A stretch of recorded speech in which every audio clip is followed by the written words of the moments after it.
Starting soon. No, it should be starting now. Now.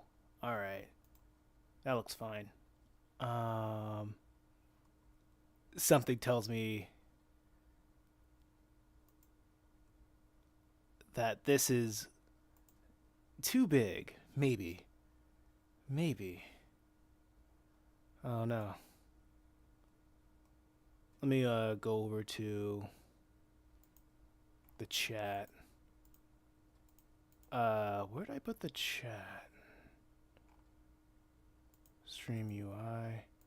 There it is. So I can expand it a little bit. Alright. And let me go to my push alerts. Let me interact, have it pop out so I can see a little bit better. Okay, Stream Elements is great. Got the wrong thing though. That's fine. Let me go to Restream.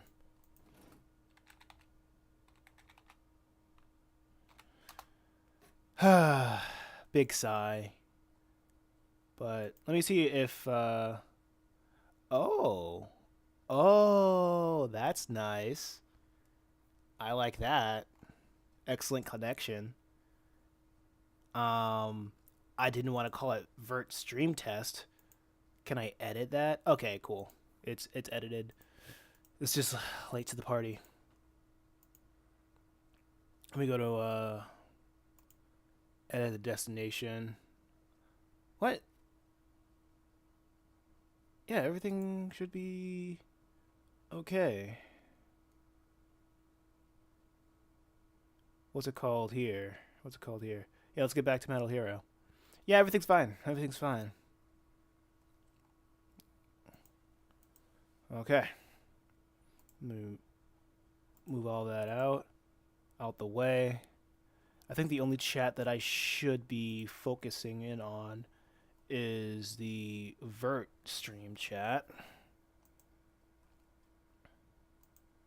Wonder if I'll put on some chill music in the background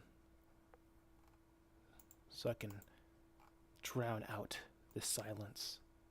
Wait, let me check my levels real quick. I haven't checked my levels in a while. Okay, it's looking fine.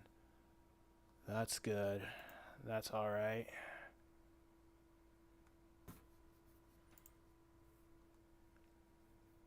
That's good. That's alright. Let me figure. Okay.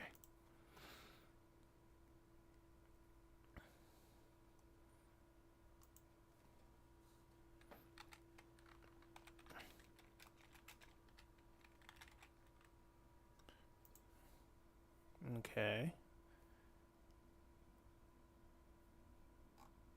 Give me a playlist. Oh.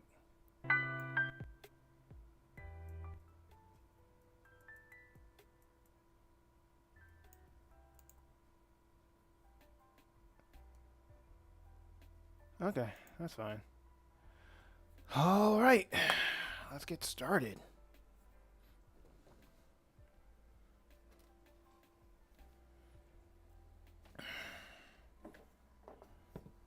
I haven't drawn in 2 weeks. This is insane. I guess I gotta put everything back in blood.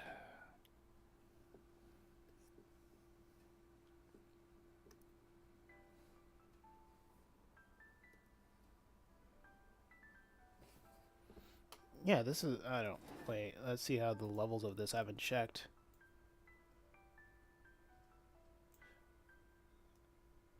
Oh, it's a subtle thing in the background.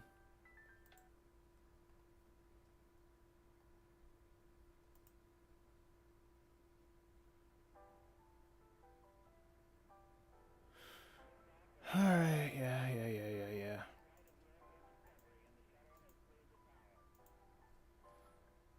Okay, so let me. Oh, Sketch. Sup? Welcome back. Thank you. Glad to be back. Oh, how was everything? Well, I was gone. I am. Also, the stream still set to Persona 5 instead of drawing. Okay, of course it is.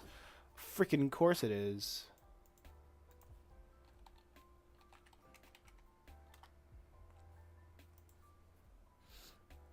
Let me change that back. Oh, I think I switched it up for. Yeah, I switched it up for YouTube and not for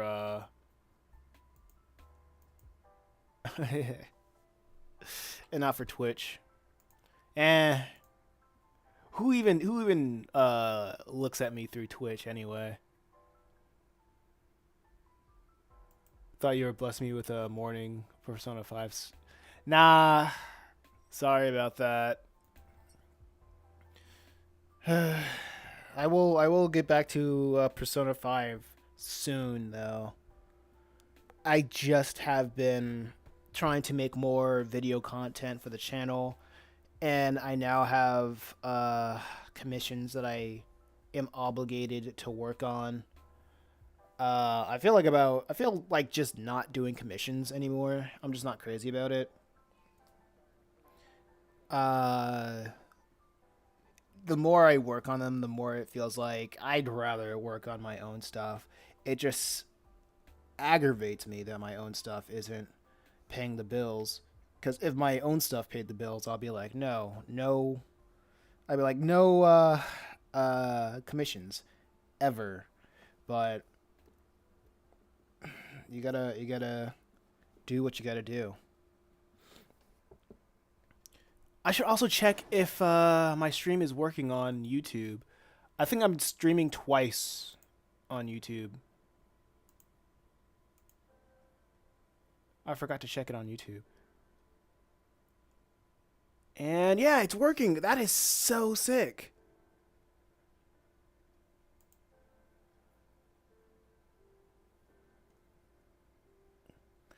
That is so sick.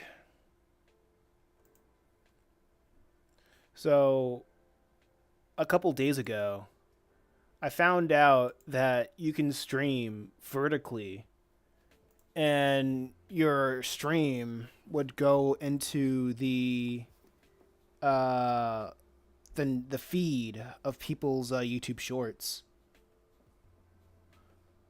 And I was like, "What? You can just stream vertically on YouTube Short? Let me try that out." And after around like 20 minutes of research, I was like, oh yeah, there's a plugin on OBS and everything. There's always a plugin on OBS. And it just made everything easier. Now I'm streaming vertically as well as horizontally. So hopefully this will get more eyeballs on the stream. It'll get more people to check me out on YouTube, raise watch hours, raise subscribers, and get me to my goal a lot faster. Hopefully, this turns out this was a feature that they had for like 2 months, and I was like, oh man, and it's crazy. Nobody's really talking about it anymore. Cause like when it was like rolled out, everybody was talking about it, but after it rolled out, I haven't heard anybody talk about it since. So I was like, we'll see it out. We'll try it out and see what's going on. But yeah, I'm back from Japan. And Japan was pretty great. I like it. I'm trying to remember, what pencil did I use?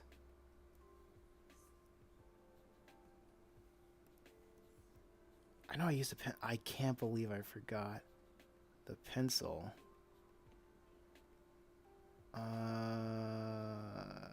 Shoot. Actually, I think it was the design. Yeah, it was a design pencil.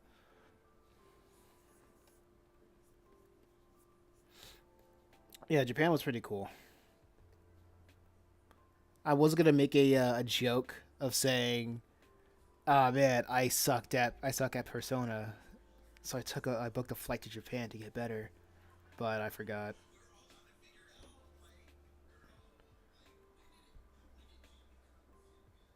You took some pictures of the Ryu statue. Uh, the mall at the mall. I did when I went to Japan. Yeah, those are like classic tourist traps and such.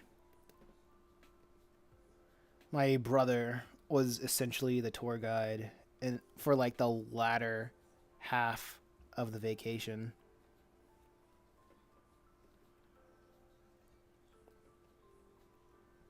But for the beginning, I was just heading up museums, uh, art galleries, and parks, and that was about it.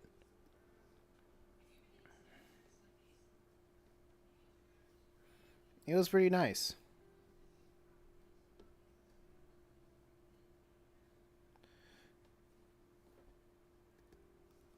Like I really yeah, there are a lot of parks.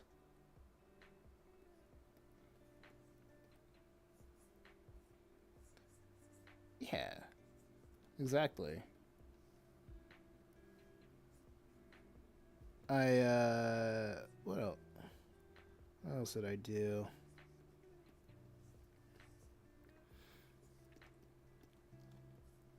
Yeah, it was just it was just going to a lot of a lot of history museums and parks and all that stuff. It was good for my own volition. Um, got to eat some local food. Got to eat some non-Japanese food because I was walking around with my sister. She's a vegetarian.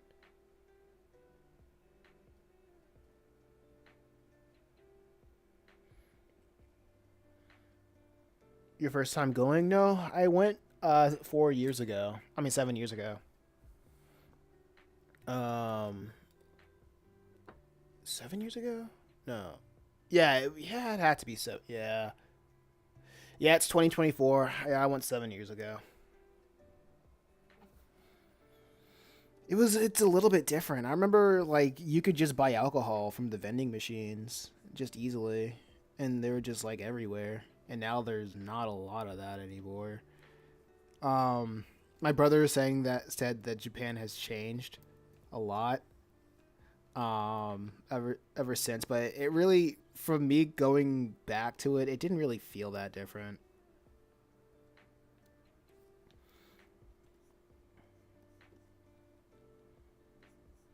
But it was still pretty fun. I went to the I think it was like the Royal Garden where people just go out and watch the the cherry blossom spraying. And I went there pretty late cuz everything was like the season was already over cuz like you like everything is pink for like 1 week or something like that. The value of yen is way down at the moment. Oh yeah. And it was easy getting going in and going out of Japan because there was not a lot of people traveling there, and I think that was just like good timing because it's there's not really anything going on. Uh, Nothing special, I should say. There's nothing super special.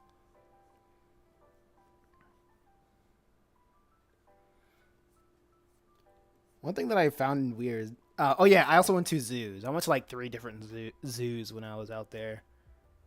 Oh yeah, and I also went to the Studio Ghibli Museum. And did you know that you have to book a reservation a month in advance to go to a Studio Ghibli museum? Well, I found that out because my older brother wanted to go to the museum with my sister And my mom was like, "Oh, you're going to Japan like tomorrow." And then without notice from my brother, he was like, "What the heck?" And he gave me his ticket to go to the Studio Ghibli Museum. Um, so I saw the museum, and it was pretty cool. Even though I saw like I only saw like two, I only seen two Studio Ghibli movies.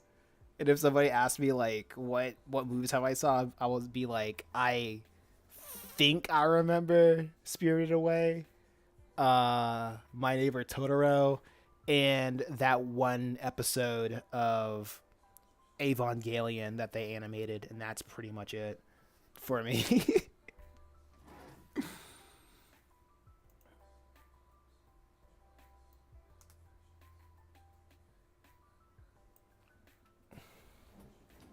It's kind of funny.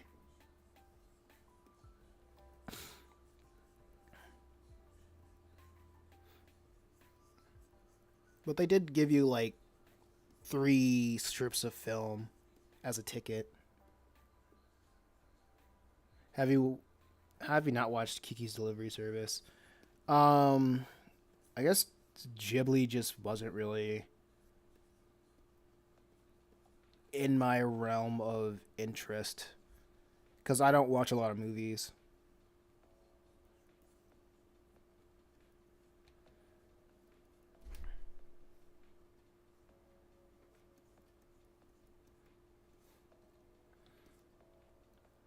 It is what it is, though.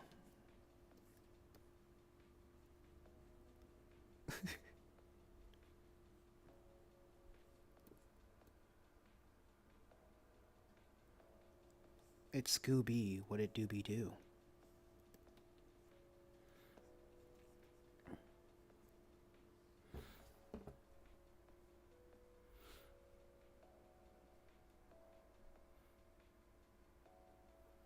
Now let's see. I wonder if I can add a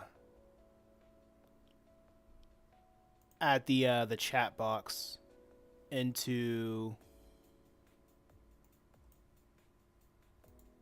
the whatchamacallit,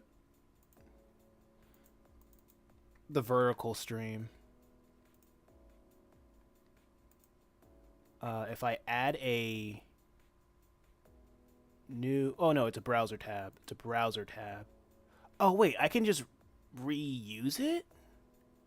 Hold up. Let me delete that. Yet. Ah, shucks. Let me get that back. Oops. Sorry, people watching on YouTube. I'll fix this up lickety split. There we go.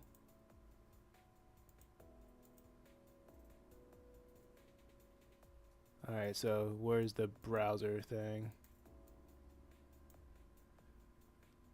Not that. Oh, here we go. There we go. Back to normal. Go to browser. I don't have what's called chat.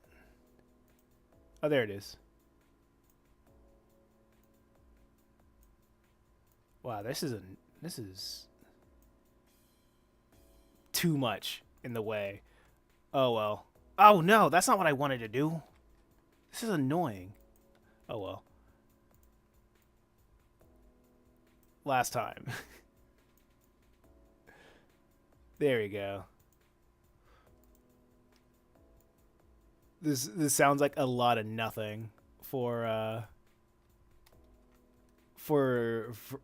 landscape viewers, but I'm doing something. There we go. Back to normal, back in blood. But yeah, here we go. Yeah, how can you not watch Key to the Delivery Service, my favorite one? Yeah. I just haven't. Not a movie guy.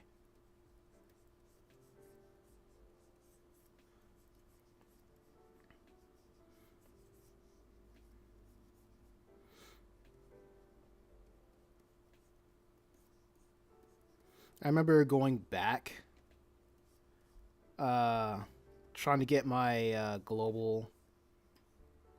I think I forgot what it was called. It was not, something like a global passport or a global uh, thing, something global that allows me to travel the world again because my previous thing expired.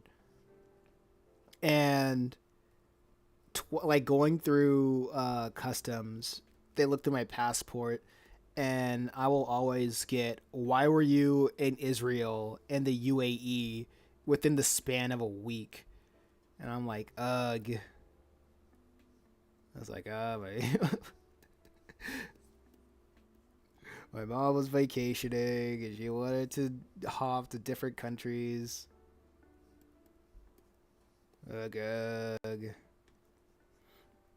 Oh yeah, Japan is cool, but I'm not really. I don't feel like I'm a tourist guy. You know,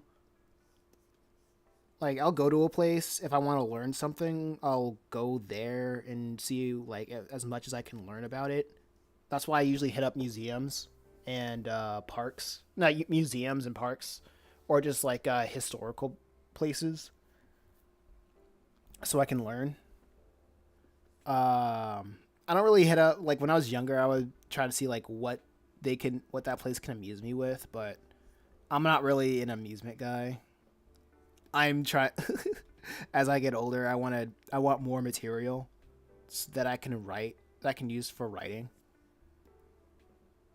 And when I got back, right?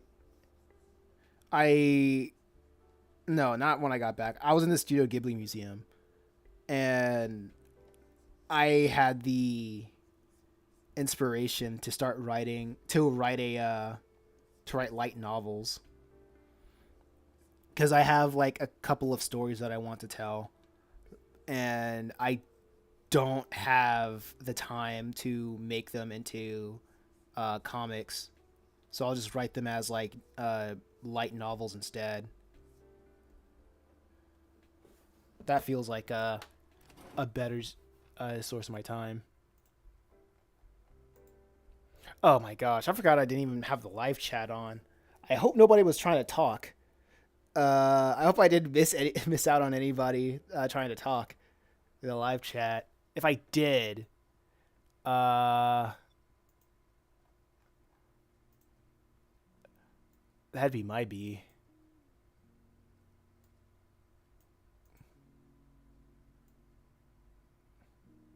Absolutely my B.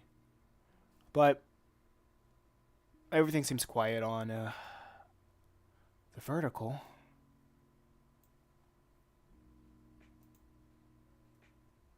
Okay.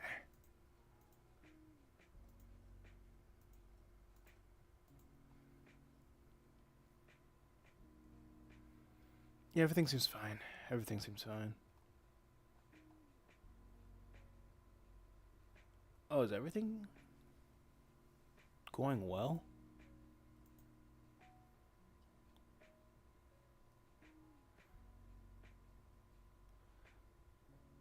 Everything in the chat seems to be going fine. Alright, cool. Just double checking.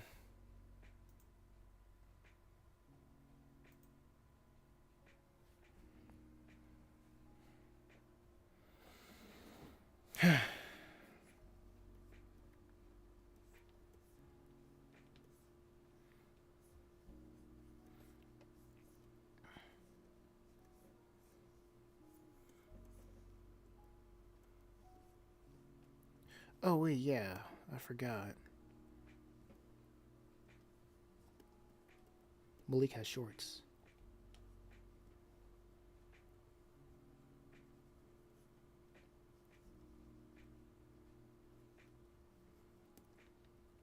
So,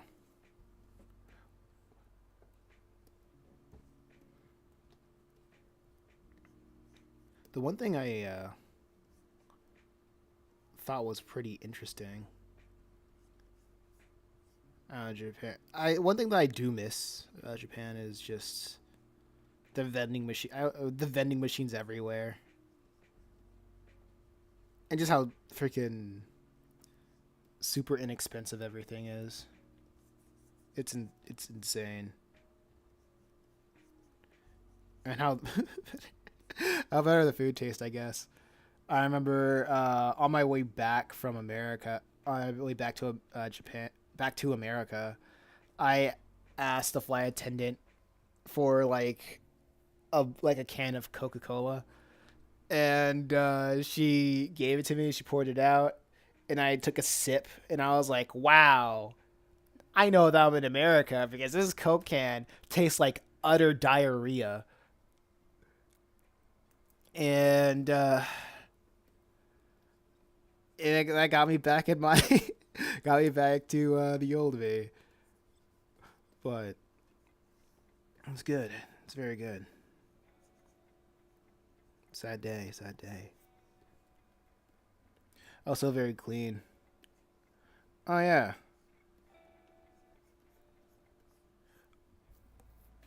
Yeah, and you turns out you cannot. It's not a. It's not like a kino to eat in public. Like if you buy something from the grocery store, like you better eat it. Like you better eat it on the side of the grocery store because you can't walk around and eat stuff because it's not really. I don't know what's up with that, but you just don't do that. Yeah, and like why is everything so clean?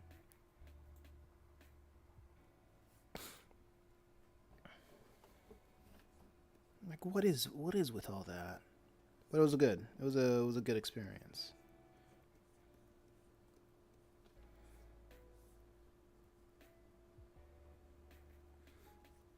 Yeah, this is probably gonna doing this is probably gonna take a while, cause I'm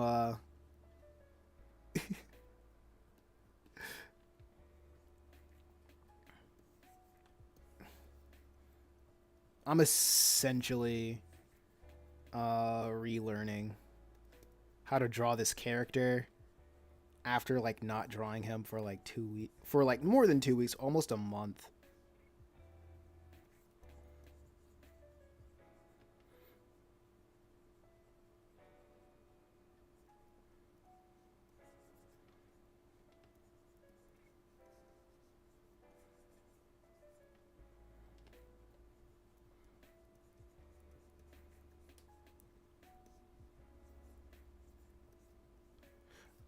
I mean, I guess speaking of vending machines, I think I had the grossest drink that I've ever had out there, and it was carbonated jelly.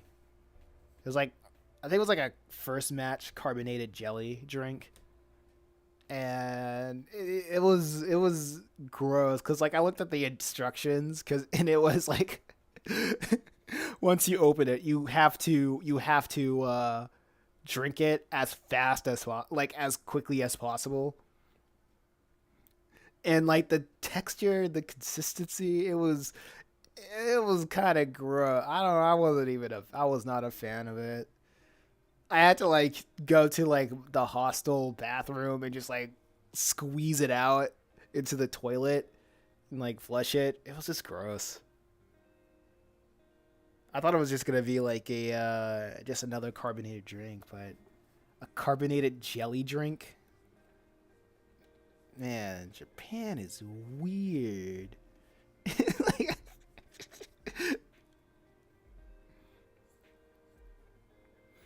I also just like playing Russian roulette with like the drinks and the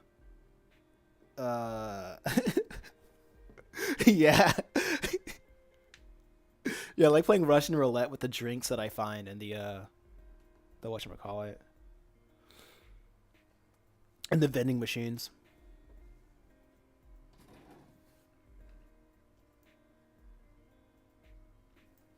Let me see if this is good. Good though.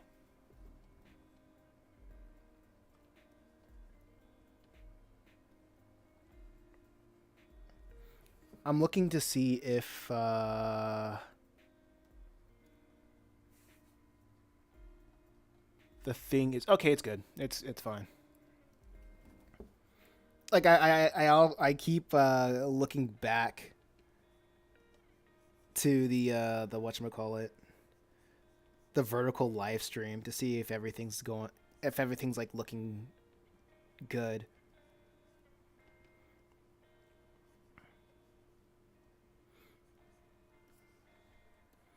And I'm like, I guess people, it's too early to live stream, or people just aren't, or YouTube's just not really pushing it. Maybe not. I don't know.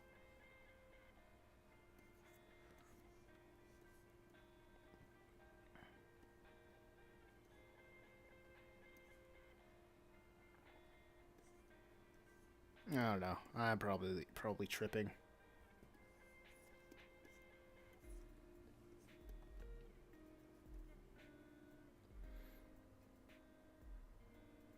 I don't know. You had people here at this time before. Yeah, it is also a what do they call it? It's a test stream for for the vertical stuff. I think once I have a firm grasp, or if I once I get like monetization or get like certain amount of hours of on YouTube, I might branch out to Instagram and Facebook. But I'm gonna try to focus in on uh, winning on YouTube. I think getting a silver play button would be cool, and I'm gonna try to I'm gonna try to make like post 1,000 videos this year. Sounds pretty doable.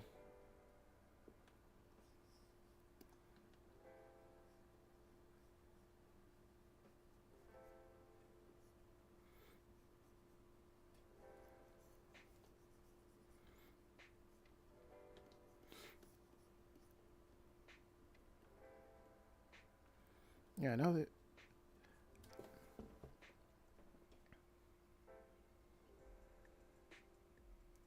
By the way, I finally started the first steps and created a Patreon.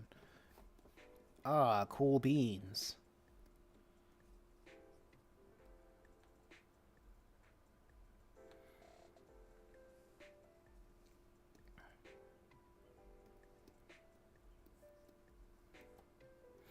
Like, what is the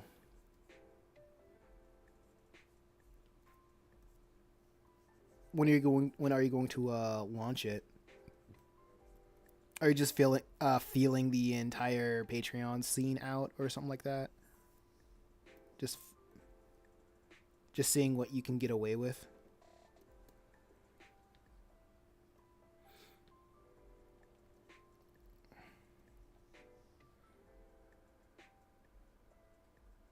No, I'm still working on it, so I haven't promoted it on Twitter yet. Okay. You got to do what you got to do.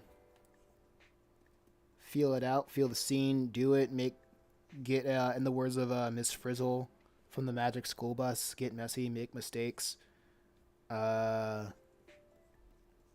yeah, and you shall learn.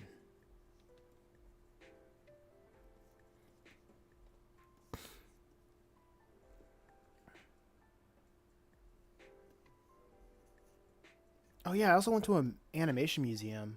I don't think it was like a Toei museum specifically. It was just like Japanese animation in general.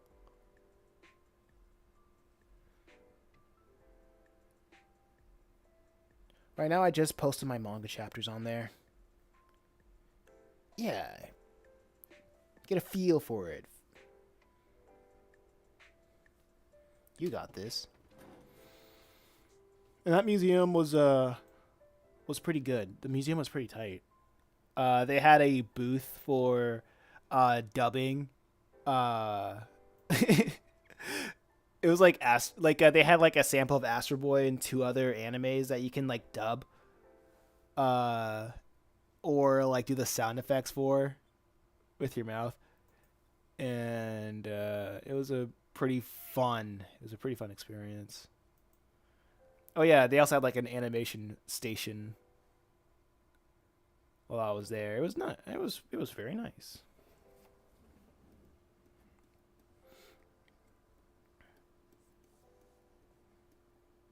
Okay, I feel like this is good enough.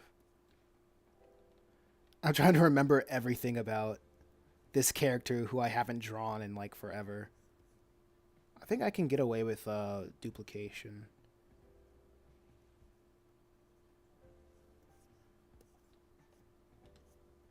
Because like what's going on is that he's getting thrown inside a car. And I'll think about the perspective of this later. So what I'm going to do, just copy this entire thing and then flip it. Oh, wrong way. Transform, vertical.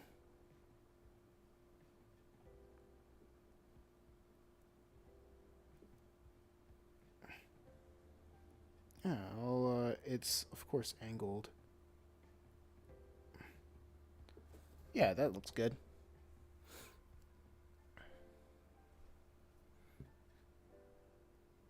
So when will you realize that it'll be a good time for you to post it on Twitter or letting your Twitter folk know about it?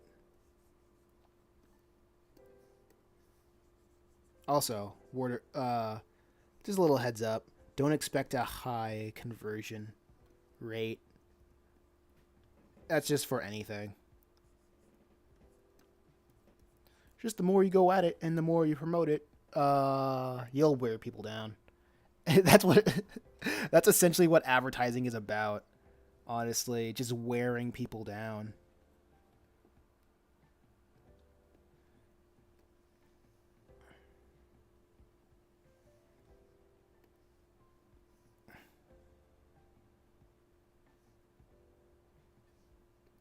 Also, definitely not expecting a huge following. Yeah, good. Just get in the perspectives, right?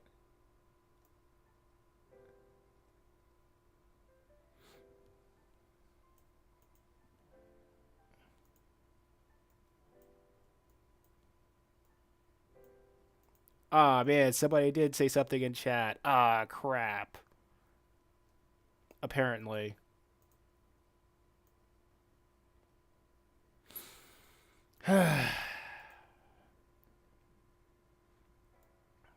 Yeah, but it is what it is.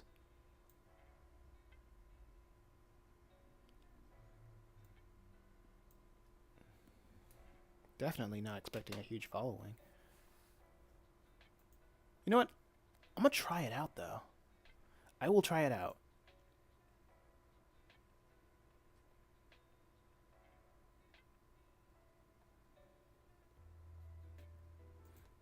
But I had to go. Oh, wait. Uh,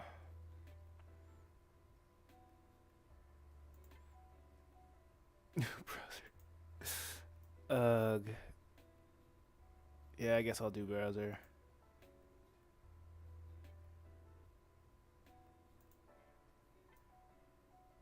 I'll do this. It's gonna be annoying, but until people start chatting on YouTube, they'll have to deal with it. There we go. But I had like two back-to-back Twitter post bangers and gained more followers recently. That's that's what I feel like. How well? That's how I feel. That's how I perceive it to be going. You know, or how it works. It's like you just get one banger. You just accumulate a bunch of content. You get one banger, and then everybody will like look at your other stuff and they'll proceed to follow you because of you spent all this time accumulating like banger material. What was your stuff even about? Was it still about Hololive?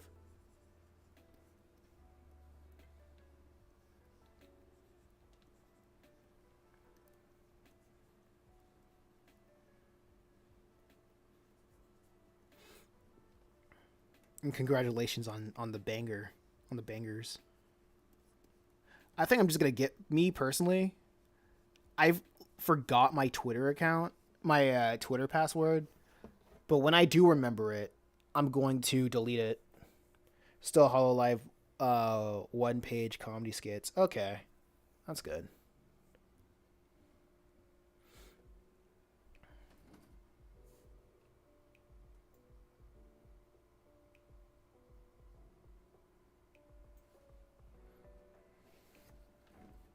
That's good. What time is it? It's almost an hour in, and I just been drawing this one kid getting flung.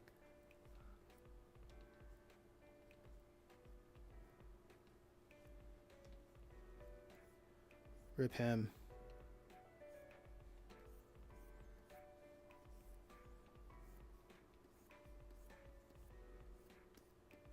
Rip Roach.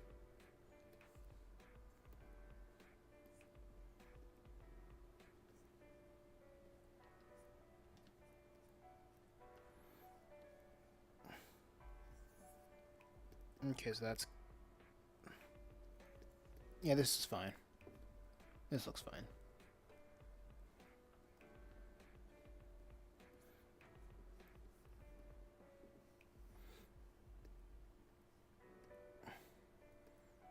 Actually, let me work on this as well. Because I think this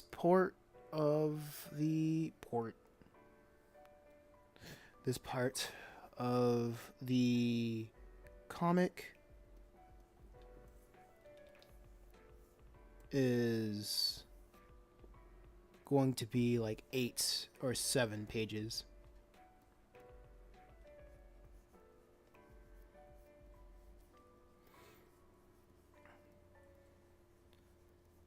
And this is gonna this is gonna look so weird because I haven't. Going back to drawing after not doing it is so weird. So I have to like rely on muscle memory after so many years of just doing it. I completely understand the whole. You gotta. I do my warm up sketches to loosen myself up, and I'm like, I wake up, I do the comic thing, and then until I get tired and go to bed. I do the comic thing, I promote comic on YouTube, and then I go to bed.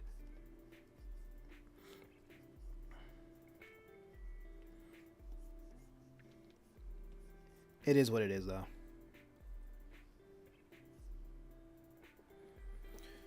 Yeah, but I will promote it once I figure out what I can offer people who subscribe. LOL, because my manga chapters are free. Oh, offer them like coloring pages or something. That's what I'm gonna do.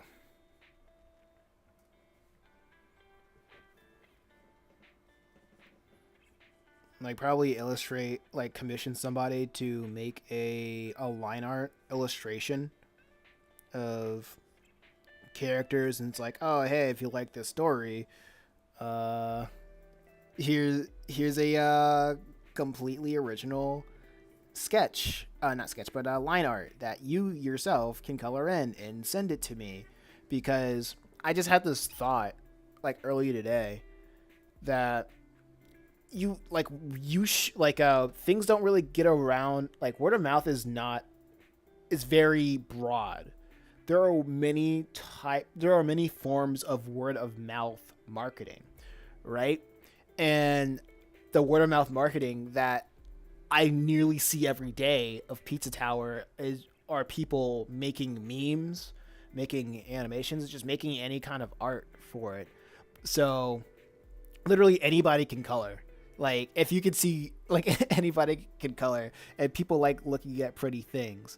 So if you have some interactivity with your comic and probably give it to to the more loyal people, I feel like they would be more obligated to I don't know, color in something, and they can only have the black and white they can only have the line art version through your Patreon, So every time that they share it on their social media, they would have like the color version that they edited and such like that. Well, that's my thought process behind it. I could be wrong.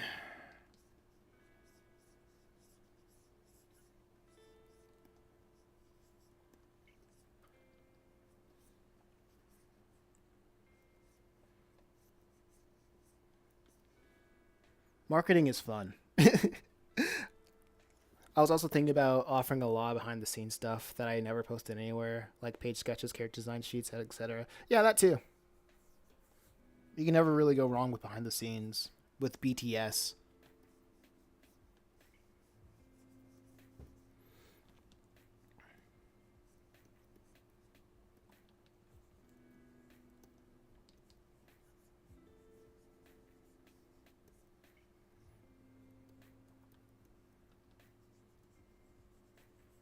Never can go wrong with that.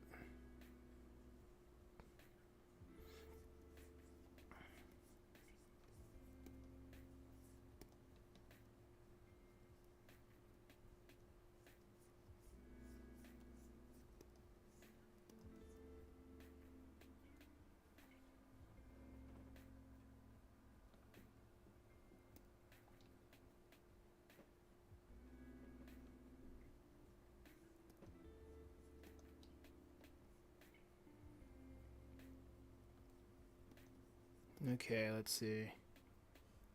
Also, proportions are pretty hard.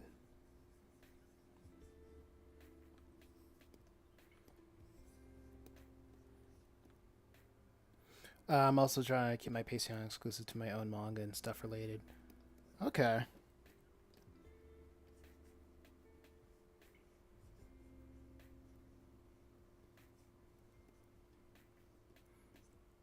Yeah, that sounds like a plan.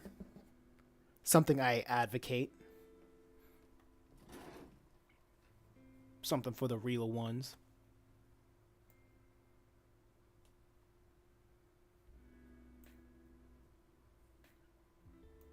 Let me check my YouTube real quick.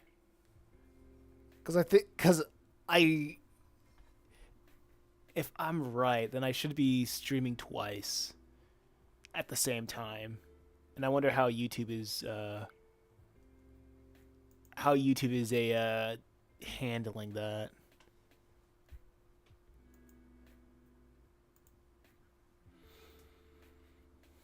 Oh yeah, it is. It's just doing twice. That's cool. That is really cool.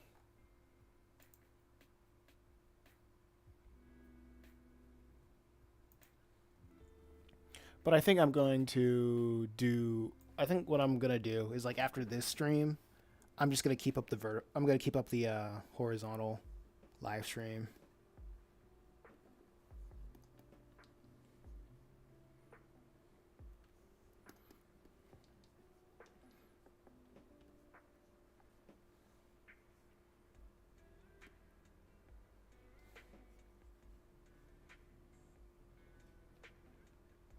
I'm trying to figure out how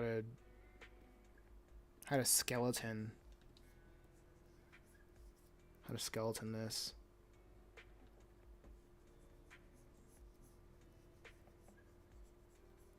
I just got I just got back from vacation and not drawing at all. Please be patient.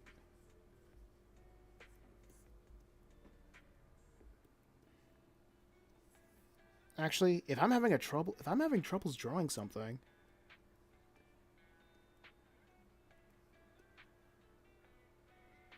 just crop it out. There we go. Yeah. Solved. We did it. Yeah. Ha. Woo. Congratulations. We did it, guys. We did it, chat. Let me get high fives in the chat. Yeah. Big brain mode.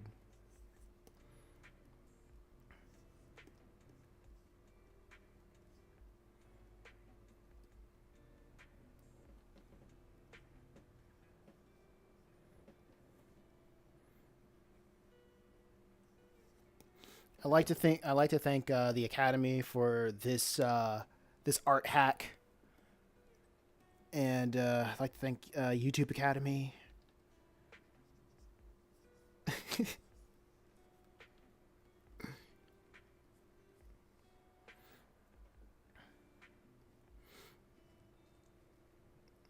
But yeah, I'm still trying to figure out how to get people to share my the stuff that I make. I really walked into something pretty good when it comes to uh the whatchamacallit, the comic dubs and the not the comic dubs but the motion comics and dubbing it with AI voices. I've honestly gotten a my first negative comment from like posting it on shorts. Make something memey or funny. No, I ain't doing that. That's effort. That's out of my way. Um, I mean, since TikTok is probably going to get yeeted from the United States, that means a lot of TikTokers are gonna come through. Really? What was the comment? Oh, just somebody saying, get this AI generated crap out of here. It takes away from the vibe of the comic. And I was like, at first, I was like, ah, man, yeah, this person generally likes the vibe of the comic so much that it's like, it was, I think it was like, it's so funny. I don't know if it was like supposed to be like a full negative comment, because even with that negative comment, I still found a uh, something something likable about that comment. Is that they said something like, "Oh man, the AI took the charm away from the comic." I was like, "Oh yeah, cool." Someone thought the comic is charming, but I was in personal service sale. I was in like sales modes, saying like, "Oh yeah, I'm I I'm not a big fan of it either, but people didn't pay attention to the comic until I had the voices on it. So it is what it is. Besides, if I hope what my gain is, well, not my gain, but my goal is to get as much people exposed to the motion comic and as much as possible, and hopefully reach an amount of people who utterly hates the AI voices. They love the story, but they utterly hate the AI voices, that they would probably create a team or just get a couple of friends and just voice them themselves. And I'll be so down for that.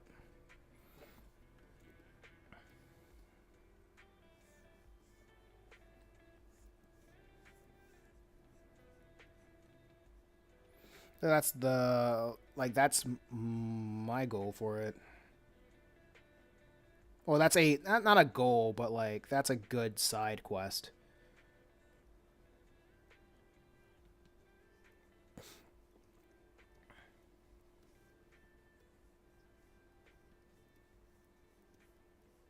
And that goes into the idea. Well, yeah, the more eyes you have on your work, the more you open yourself up to criticism.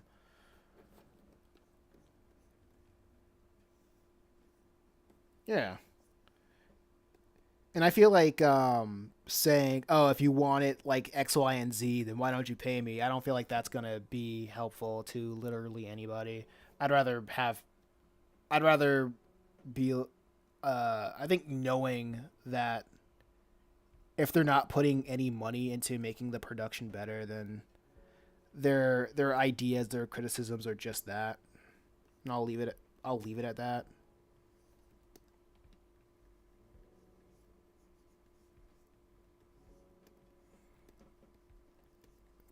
It lives and dies with one blip on the internet.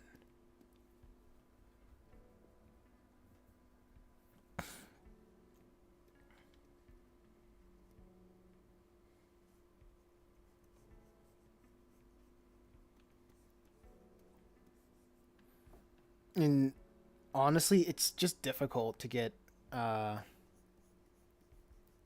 won't say difficult. It's just taking a while to get people to look at it. Because I am pretty much at the mercy of the YouTube's algorithm, and I'm just trying to like abuse the systems that I know works.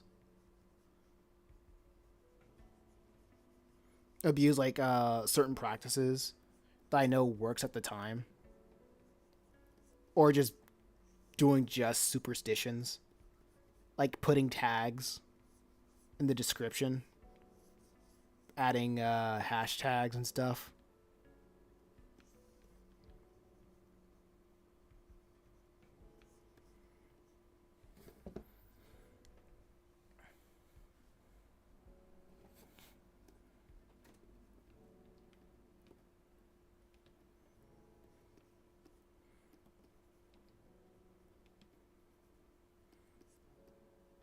So that's what I'm trying to do.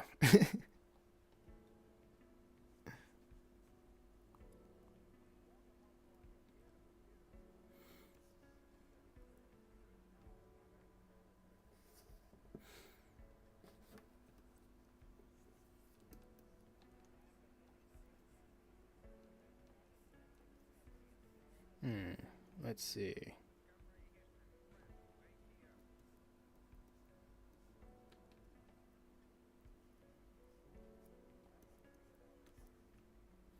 Yeah, that looks better.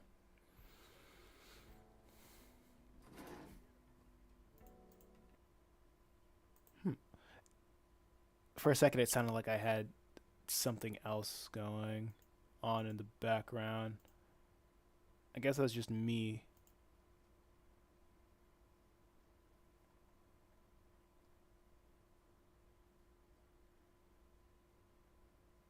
Okay.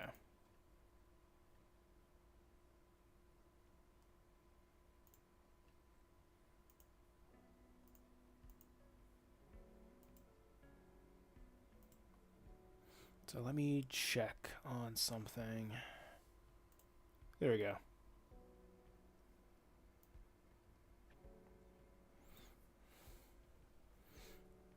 Yeah, I guess it's just a quiet a quiet Monday morning.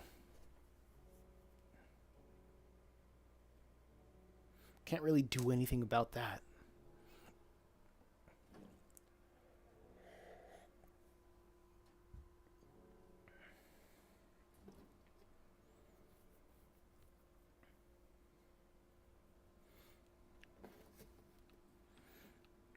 After I get these commissions done, I'll get back to streaming Persona 5 at night.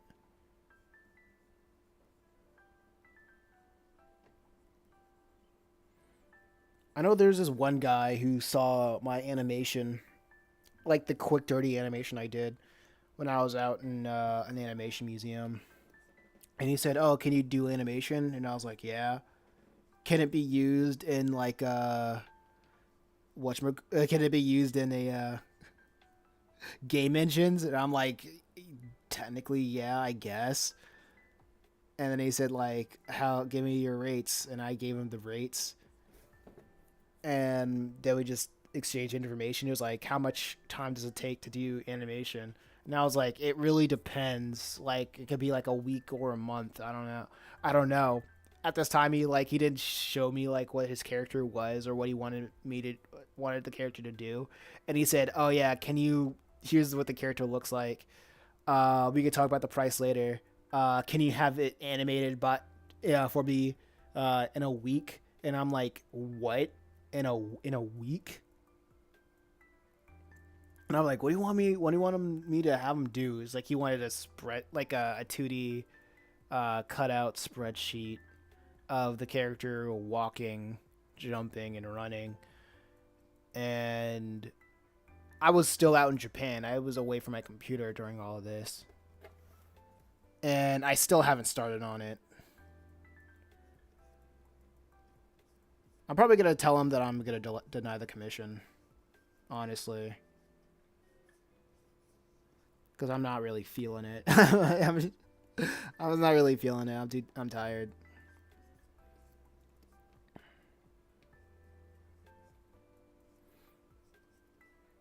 Plus when I got back from Japan, I was pretty sick. I was ridiculous. I was feeling pretty sick. I couldn't sleep for 2 nights, and now I'm still trying to like take back my sleep schedule.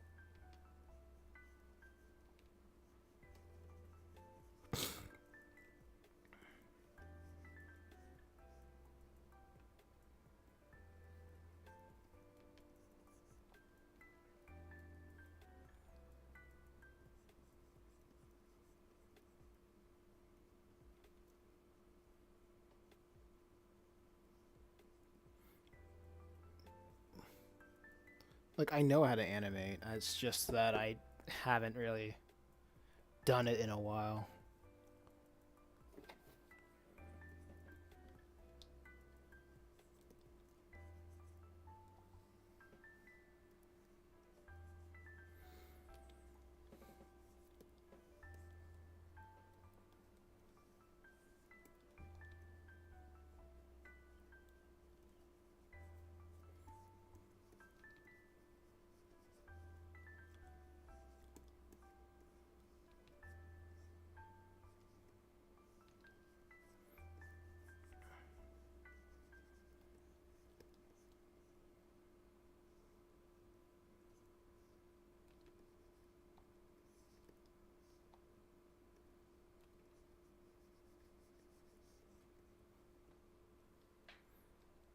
Okay.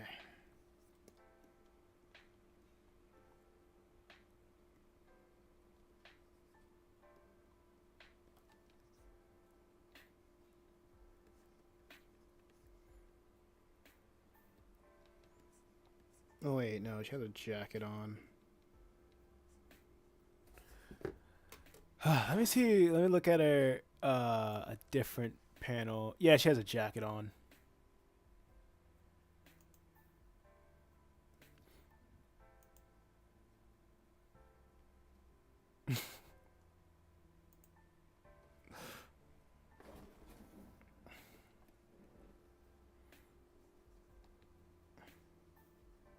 Man, this is pretty funny. I was suggested a bunch of views through the vertical format, and I got nothing. I was old of. I guess I was. I came to the party too late.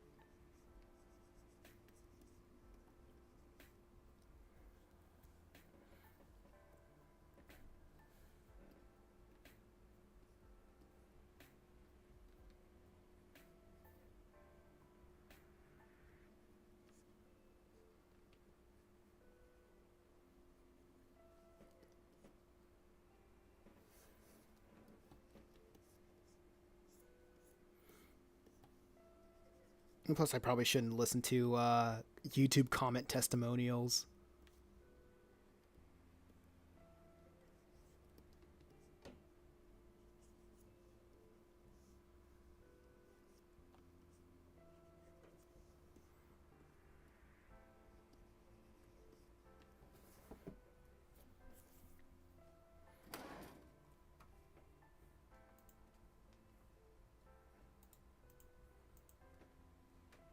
Actually, let me try something. Oh, this is taking up a little bit. Oh, twice the amount of CPU power. That's fine.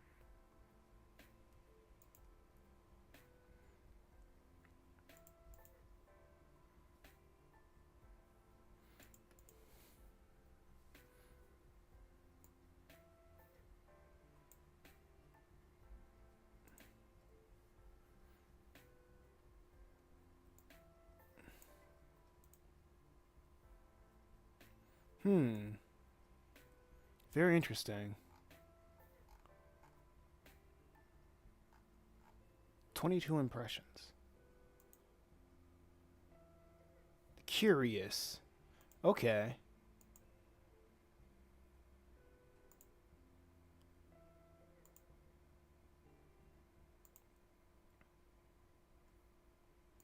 Five views reach. Even more curious.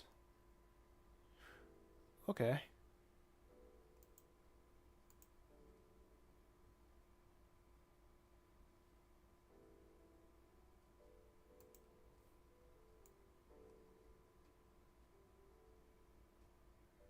Alright, cool, cool.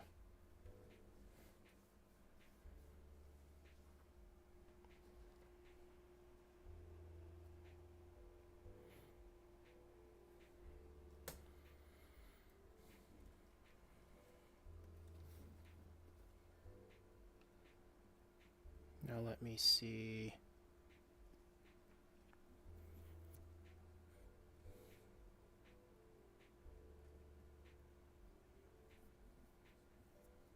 I wonder if I can move this down so I can have a straight eye line.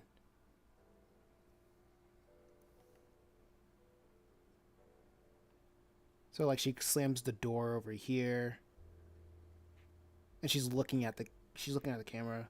She's walking to the camera, and she's looking at the robot over here. And she's like saying move to the robot, and the robot's not moving. The robot ain't budging.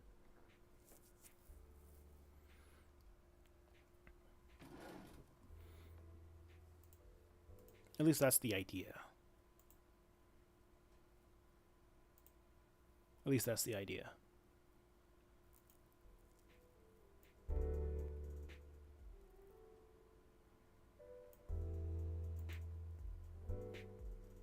Let me check.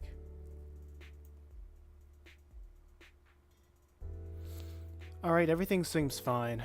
I just turned it up a little bit.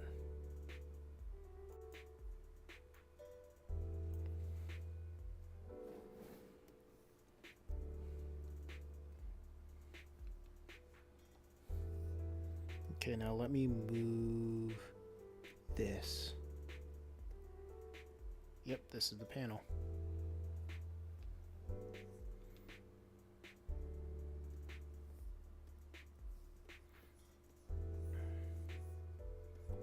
Because I can move her up a little bit.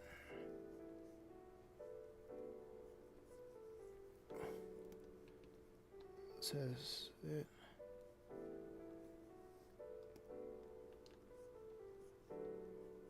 I want the curvature of the head to look like she's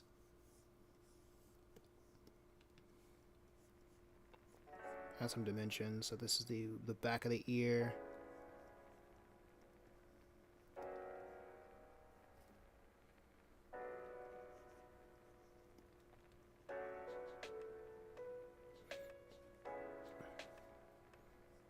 Actually, no. I'm wondering how I should treat vertical streams, you know?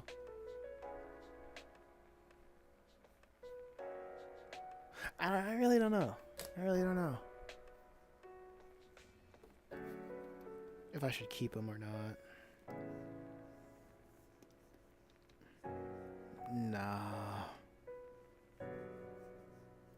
Yeah, no. Vertical streams are not going to be kept.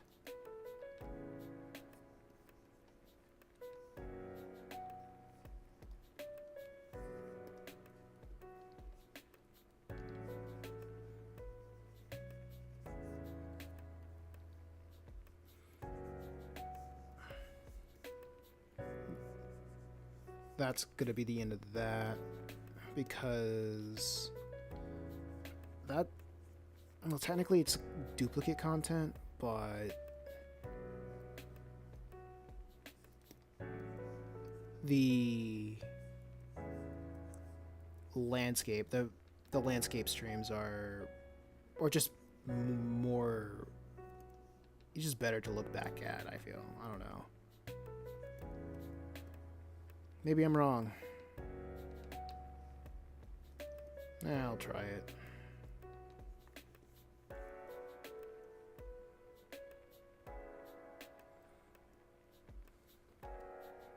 There's a robot in your way.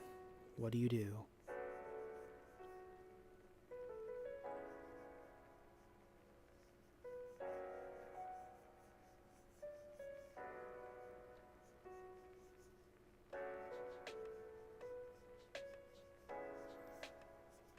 I think I remember Metal Heroes shape language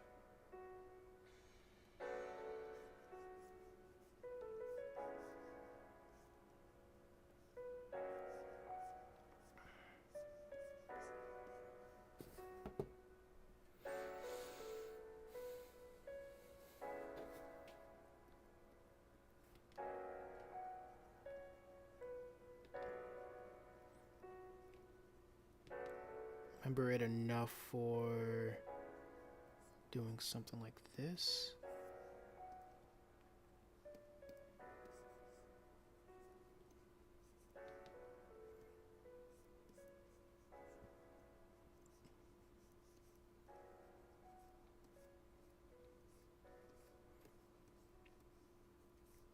Okay.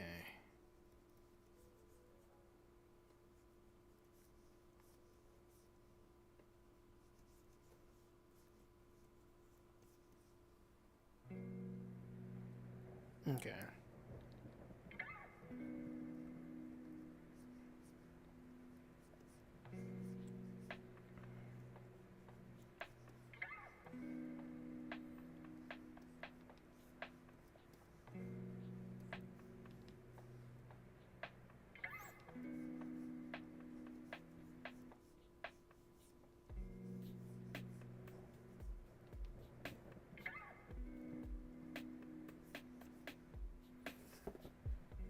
Let's see. I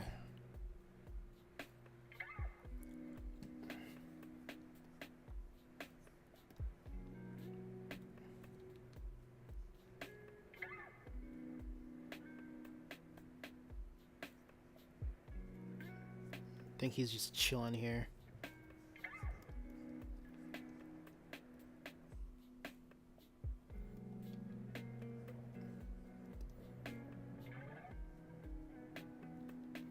Metal hero just chilling. The chilling hero.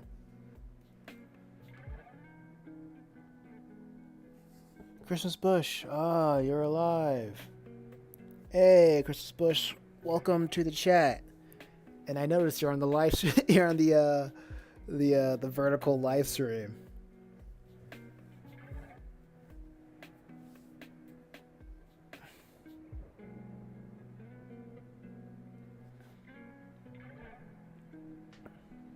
So it works.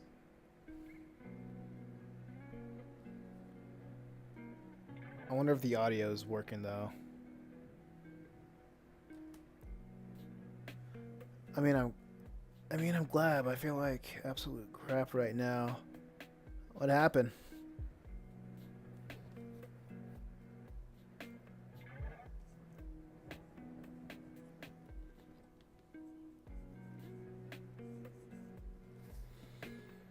Oh, cramps.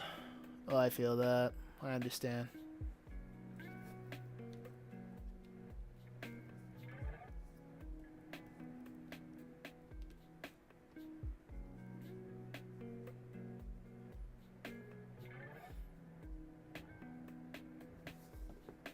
I legit full on fainted. Oh, snap.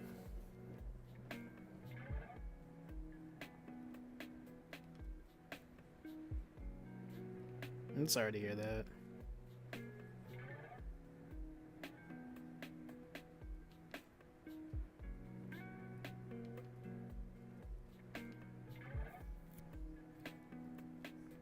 I hope you weren't hurt when you fainted. But how was your day? Day's doing fine so far. I'm waking up in cold sweats a lot more. And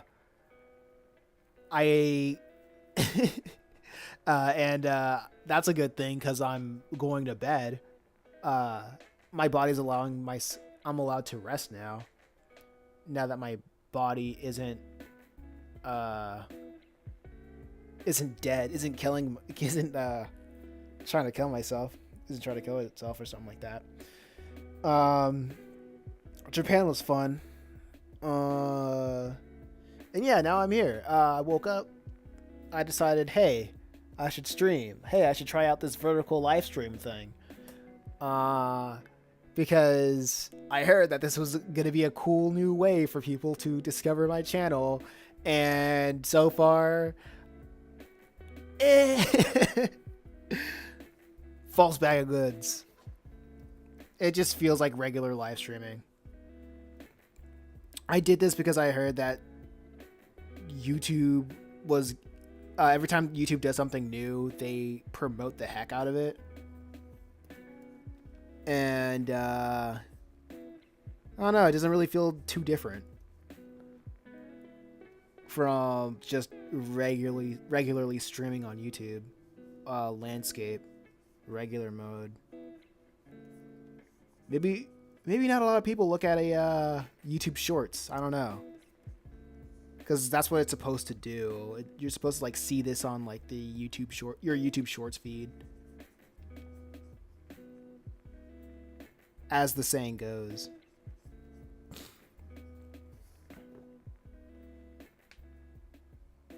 Sketch says, "Oh snap! I just realized that I can post my comedy manga on my Patreon. Oh snap! That thing you paid me to help you write, it could finally see somewhat the light of day. Haven't yet posted it anywhere. I assume you haven't."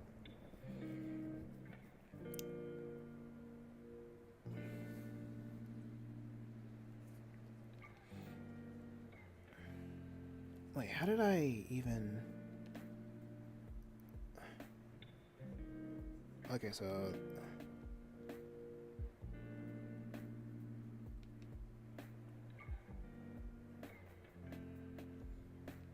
Actually, I'm just gonna do something like this. But yeah. Oh, and I before going live, I was looking at the whatchamacallit. I was looking at the sub count from the last time I streamed, and it turns out that I got around 20 more subscribers ever since I went on vacation. And those 20 subscribers all came from posting on Reels 3 times a day while I was on vacation. So that was pretty cool.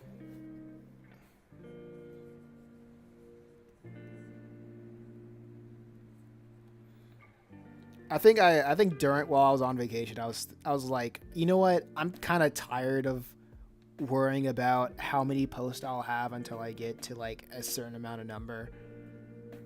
Cause I'm kind of over that. So I'm like, whatever. If it takes me 1,000 posts to get to 500 subscribers, so be it. If it takes me like 1,000 videos to get like 500 subscribers, fine, whatever.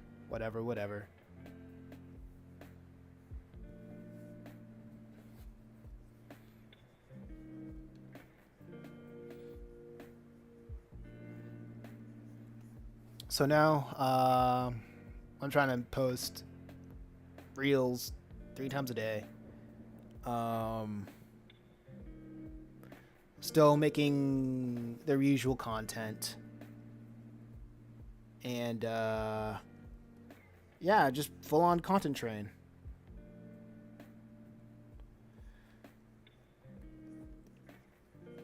I still want to make the whatchamacallit, the character mixtapes. I have a list, a sheet of paper, of scrap paper, that I think I filled out for Travis. All I'm gonna do is just like listen to the songs again and put them in a order based on like the vibes that I get from it, of the energy. Because I want it to curate it in a way of like a roller coaster of emotions, instead of here's this song, here's that song, here's this song. Oh, I like this song. You know, even though it is that, I want it to be like there is an emotional vibe roller coaster.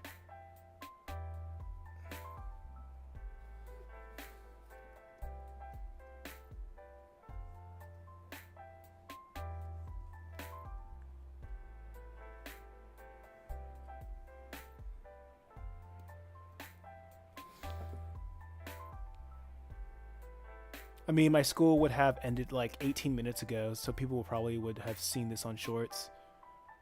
Oh yeah, that's right. I should probably do this again, but like later today.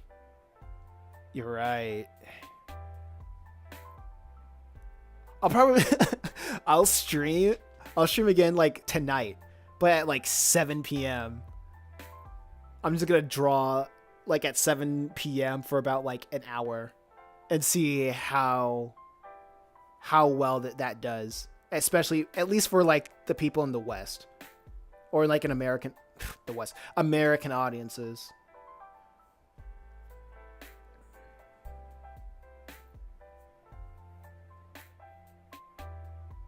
To capture all the Zoomers and the people who are decimated of the death of TikTok.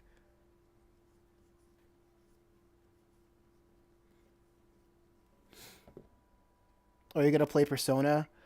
I want to play Persona again. I got commissions that I want to do, and I'm trying to find time to work on the commissions and play Persona. We'll see. We shall see. We shall see. Maybe I'm gonna do it. Maybe I'm gonna keep to the schedule of like what I said before I went on vacation. Like every other day, like every day 1 would probably be like art, day 2 would be Persona, day 3 art, like even days art, odd days Persona or whatever. Maybe I'm gonna back and forth flip flop between that. I don't know yet, but I do want to get back to playing Persona. I shall keep my word with that. Don't you worry.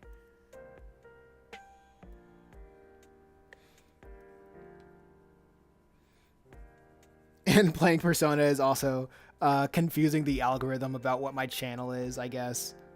I think that's kind of funny. That's what I suspect.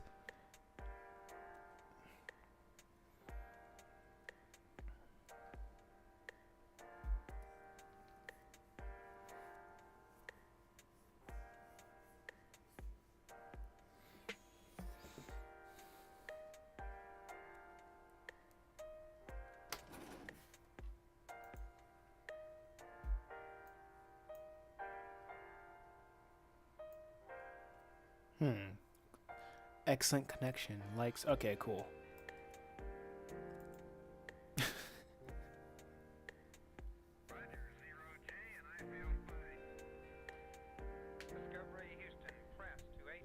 You know what? I guess I'm gonna keep the vertical thing. I don't know. This is because YouTube says that if you private a video or just make it unlisted, it doesn't count to your watch hours. But yeah, thinking emoji. Huge thinking emoji.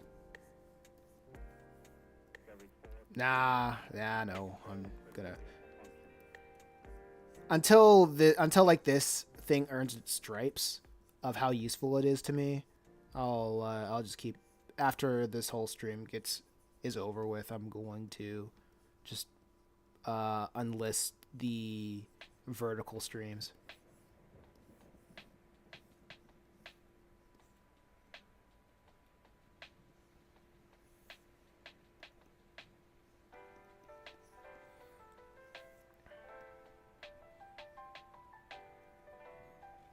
But if a lot of people start coming by at like the final hour of this stream, they'll probably tell me that I need to just start later. I probably just need to start later.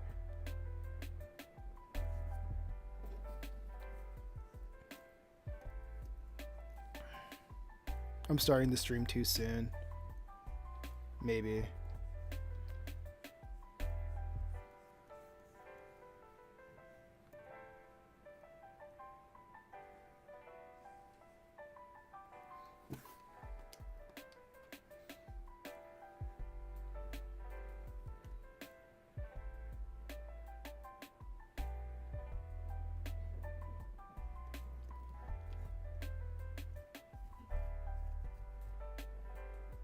Copy and paste. I love it.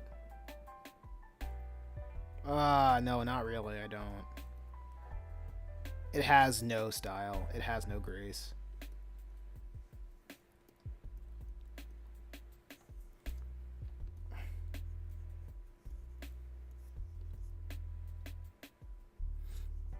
Let me skeleton this.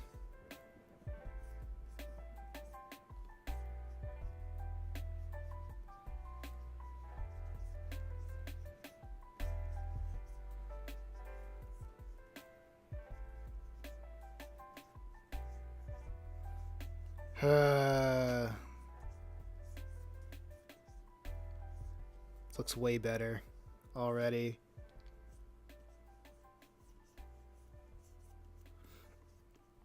The way that I draw him like this, instead of having him like looking directly at the camera, even though he's a robot, it looks more alive. It feels more weighted, you know? Because I like the idea, even though he's a robot, he feels more like a golem when I draw him, like slumped over his own weight, or just shifting his weight.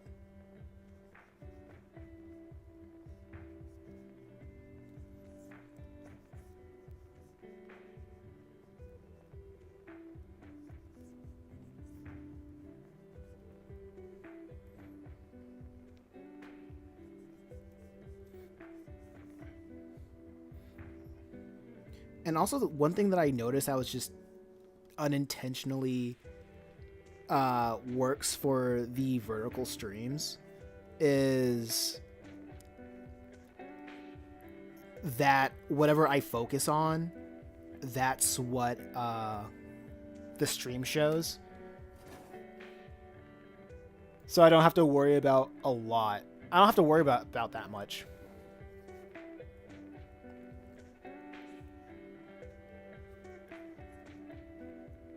Or about like the positioning, I should say.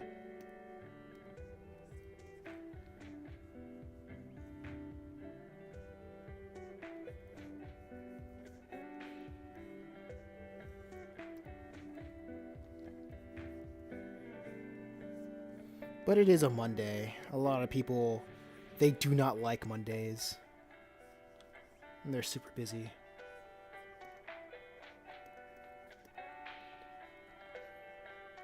And I feel them.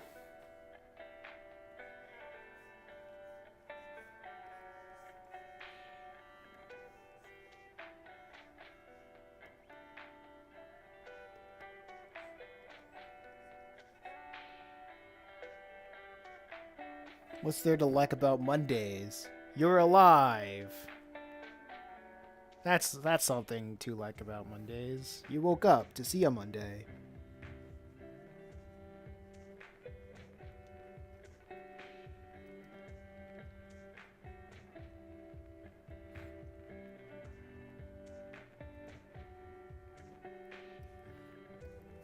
Monday is another. I knew you were about to say that. Yeah, because you know I'm right. Monday's another day to overthrow your oppressors. Is that what you want to hear?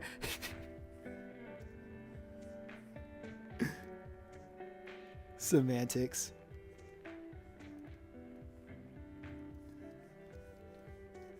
Monday's just an. What? Monday. That's what these days are about. Rise up. Power to the people. Something. And all that.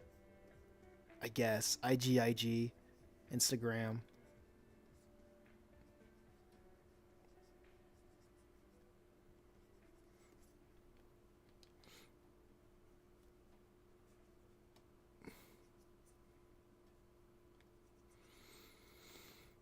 Okay.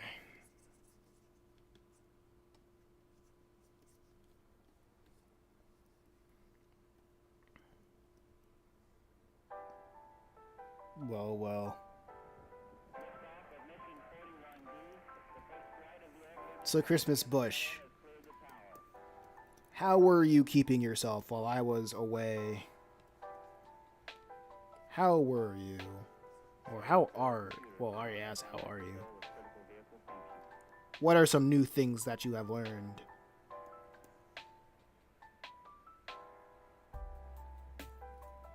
I don't know, no.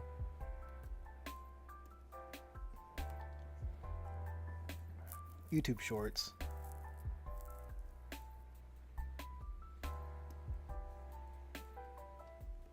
Did you find this stream through YouTube Shorts?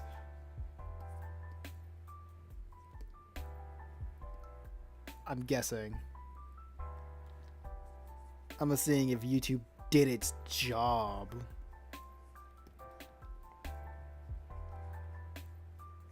Or does its job.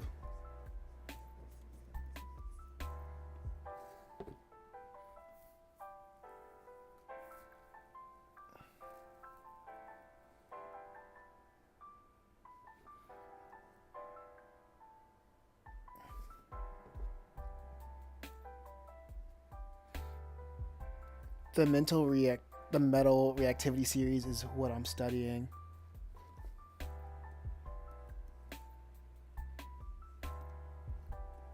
Okay. I have no idea what that is. What is it?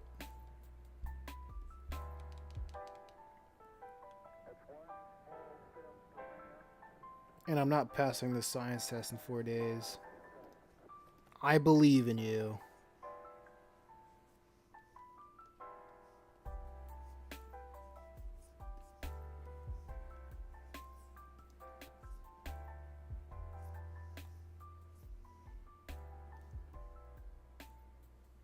You can do it.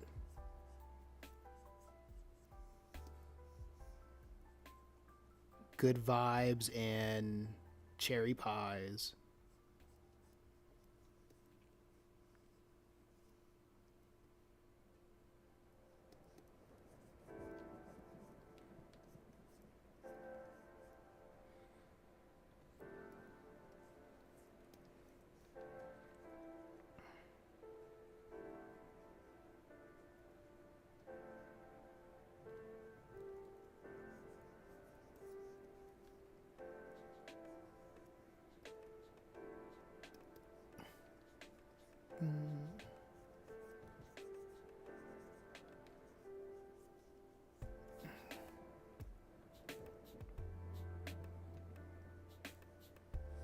Actually,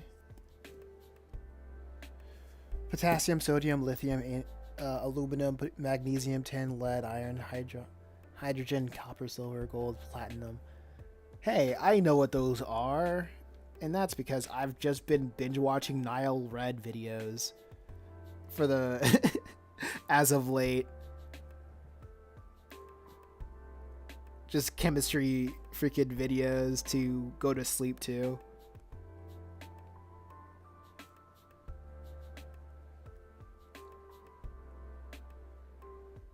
That's the metal. Oh, okay. The metal reactivity series. Never heard of that manhwa. What is it?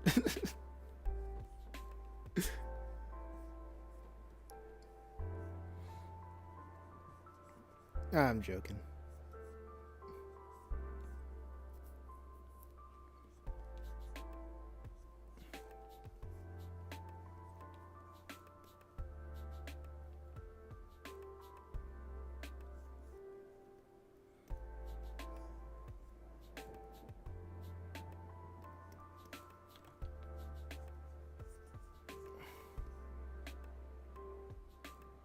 Man, drawing the arm is so freaking weird.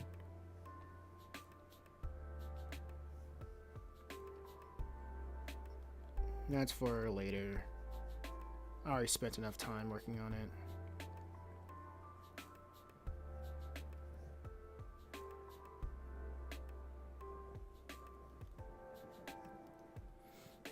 Oh yeah, and I'm back to standing. Woo! Can I get a stand in the chat?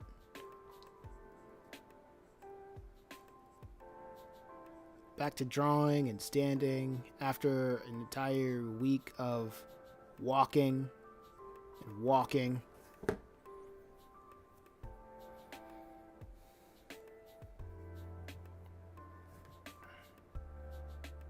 Stand, I guess, on business.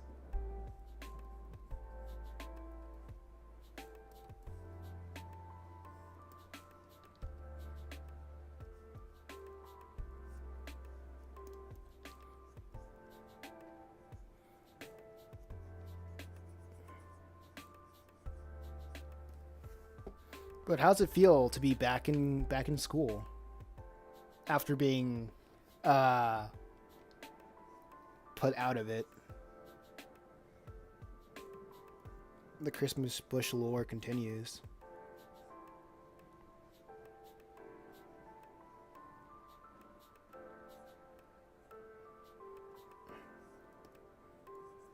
It's so annoying. I want to sleep. Take your nap. I've heard that resting after studying allows you to retain information better. Or sleeping. But no sleep comes.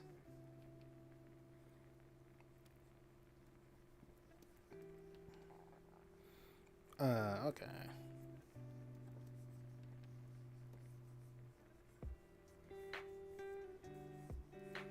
Eat some food, take a nap, and study a little bit. Eat a snack, take a nap.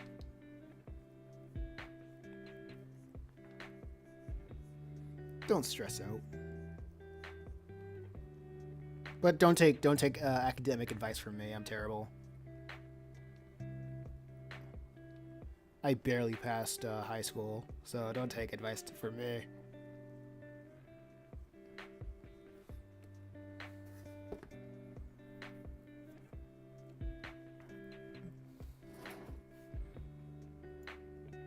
I always feel so weird when it's like, yeah, I always feel so weird when it's like a conversation about school with younger people, because my general thoughts is, oh yeah, it doesn't matter. Like, but I'm not, like, everybody's not trying to live their life like me. So I'm just super tight-lipped about it.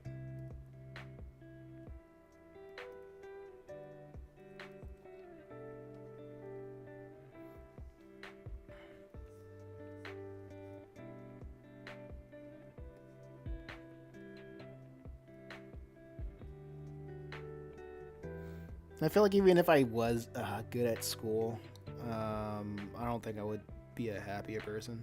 I don't know. I mean, that makes sense. Yeah.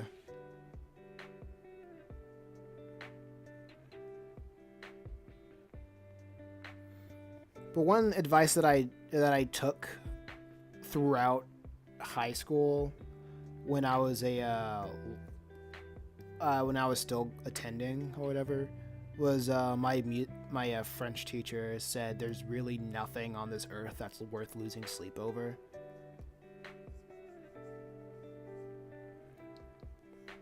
And I take that to heart. And I don't think I lose sleep over anything.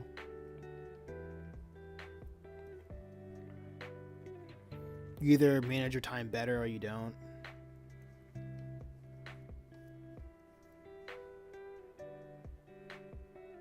That's a cool quote. Yeah.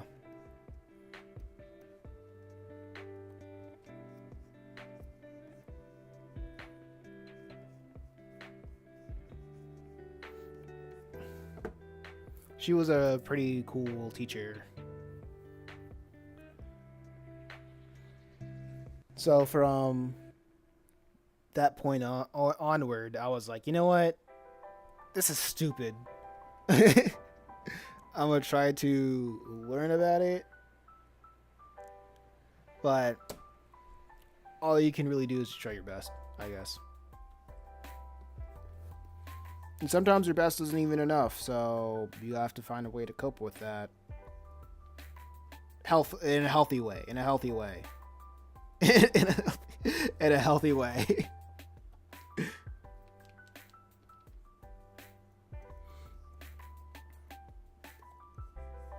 Because I genuinely believe like school's just not for everybody.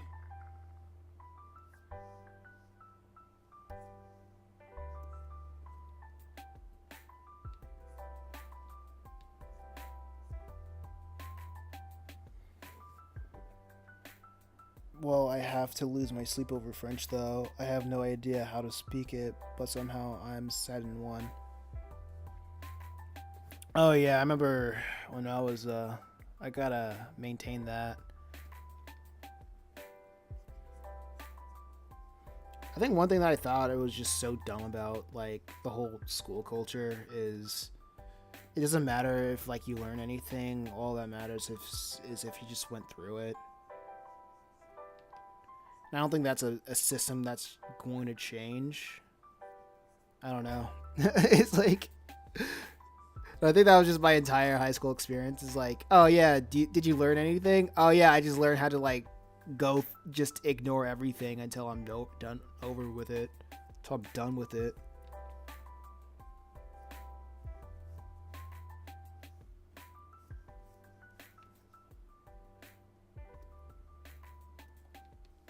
You deal with the pain and then it's gone.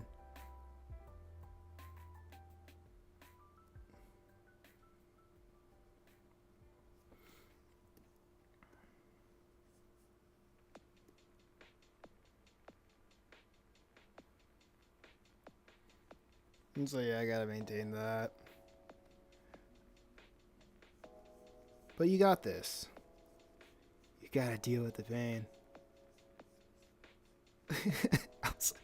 Man, I was like, I think when I was in school, I think the only classes I cared about was just graphic design and art. And everything else I was like, well, I really don't care about this. So I'll just do the bare minimum and then I'll just go on with my life. And my parents was just so disappointed in me.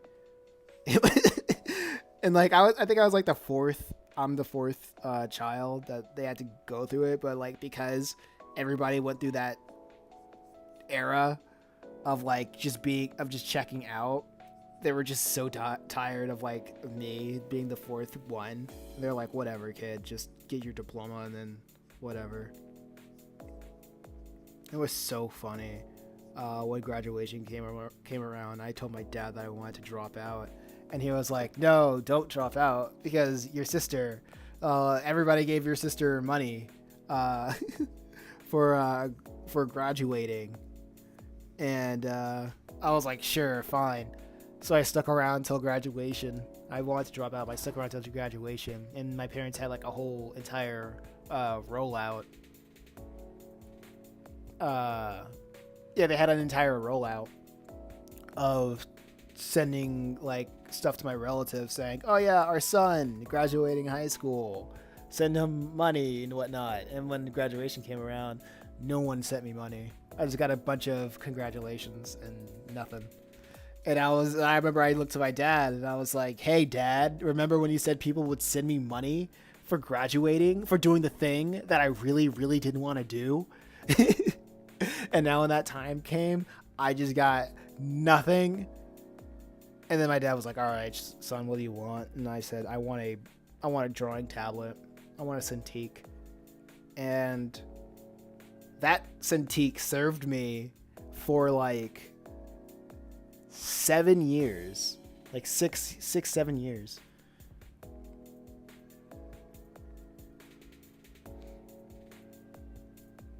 Almost a decade.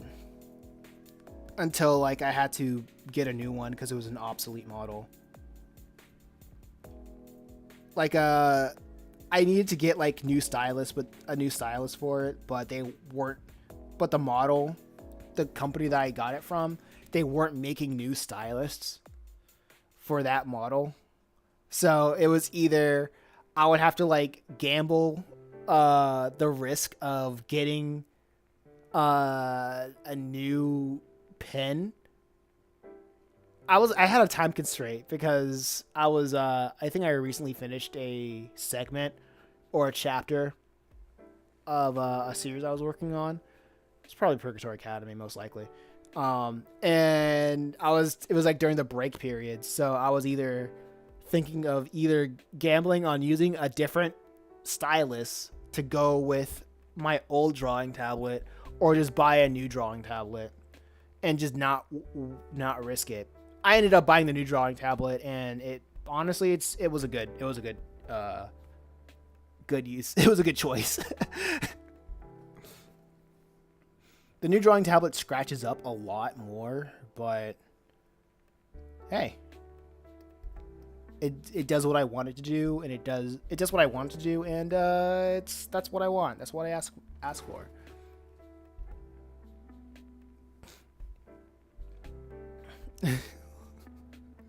Damn, that drawing tablet survived longer than some kids, but it does its job well. Yeah, it did.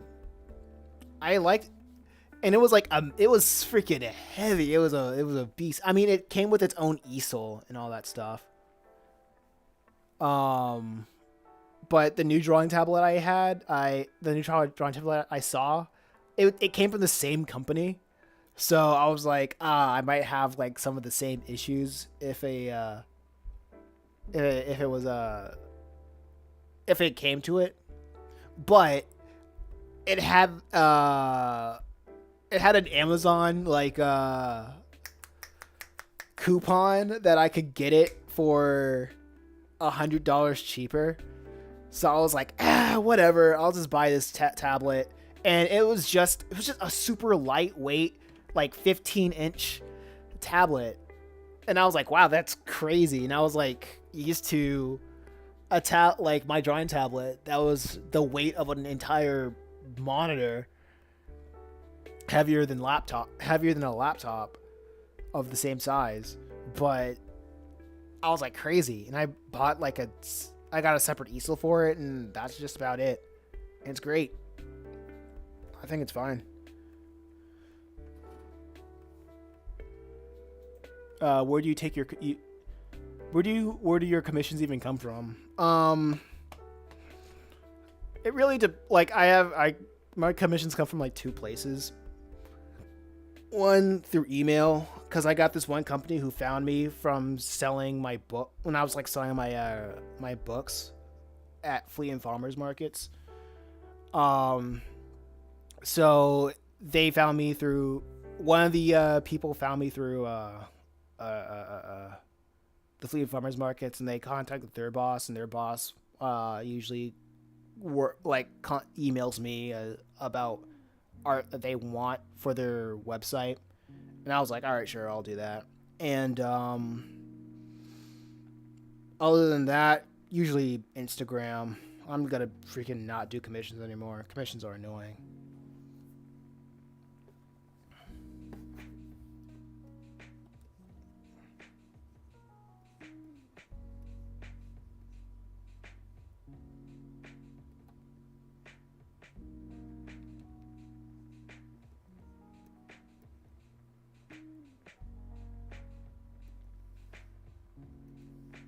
I need bushes. I need that. Oh yeah, freaking. I like it. I like drawing tablets. I think I might just go take a nap. Yeah, take that nap. I recommend naps. I can't recommend them enough. They're so great. I feel really sick. Yeah, go take a nap. Bye-bye. Thanks for stopping by, Christmas Bush. Get better. Feel better. Get better, get well? I don't know how you say it.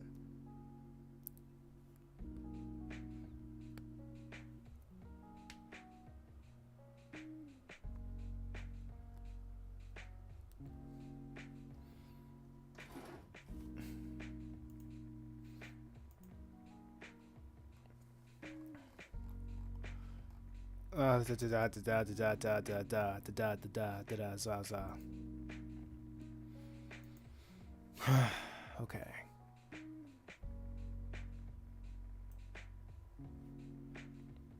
Got 10 more minutes until 1 hour left in the stream.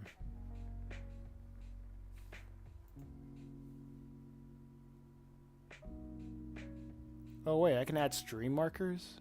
That's crazy.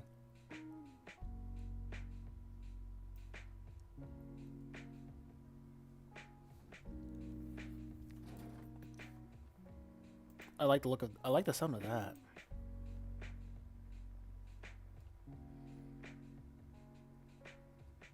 But that's probably for later.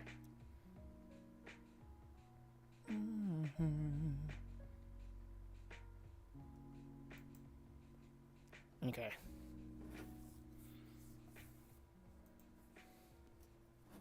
I was just checking on some stuff.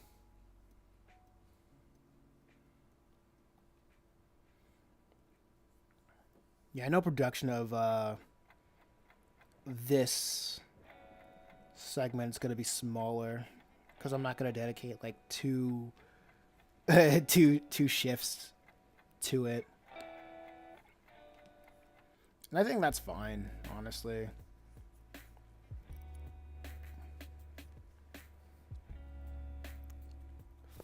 I think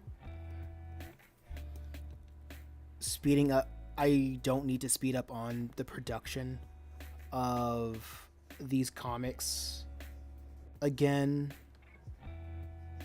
until I don't know. I really don't know.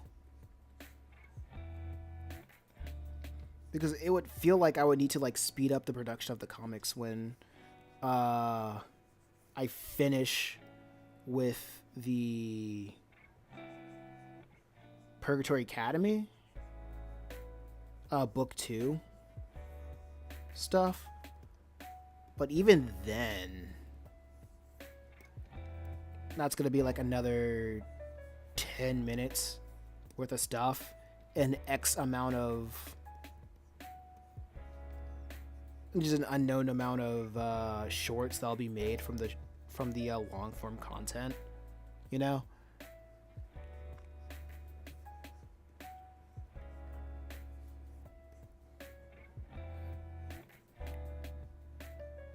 And even then, I'll still be live streaming. I'll still be doing all this other stuff.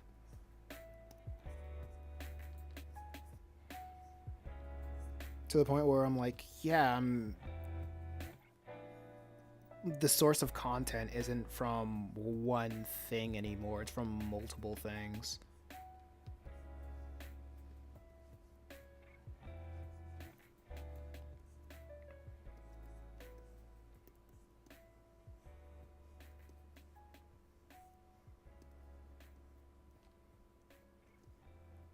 So I don't really have to worry that much about how fast the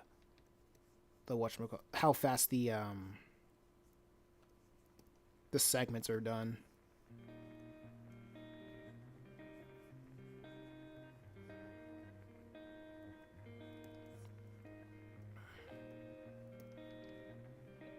Yeah, if the segments were done like super quick, that'd be awesome. But that's just stockpiling at that point.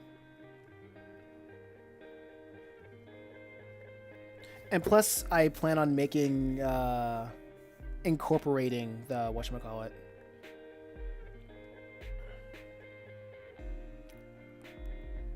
Wait, what was I thinking? Oh, I'm planning on incorporating the light novels into the content stuff, into like the video content, with using like the AI voices for people to read it,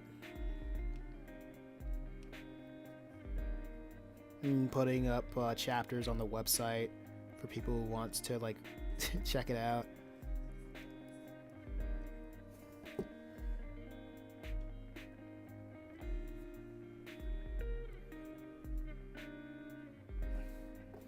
I think the cool thing about light novels,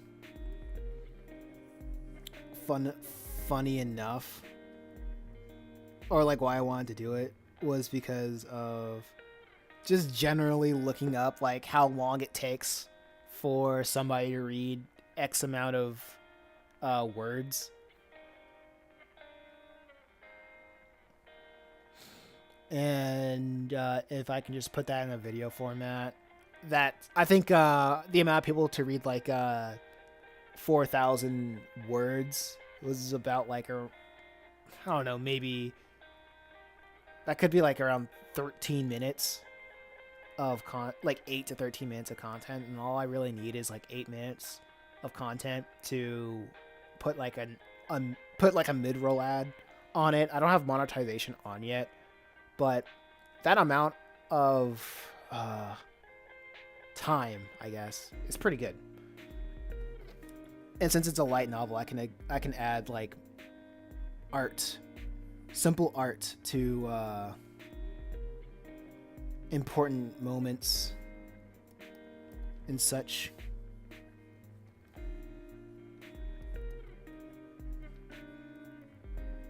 It's just gonna be a little bit longer form. Will people look at it? I don't know. Probably not. I expect people to get most of the views from shorts at the end of the day. Just the majority of my discoverability.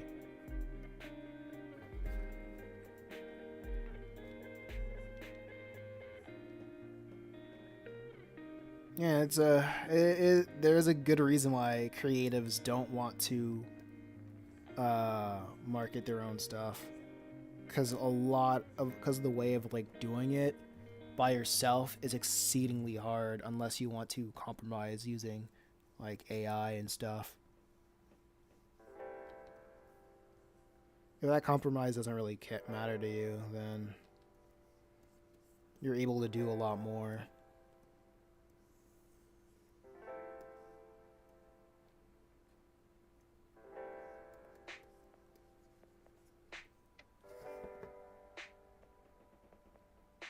How do you market yourself without an audience? You use the algorithms of what they call it. You use the algorithms and the tools of social media. Simple.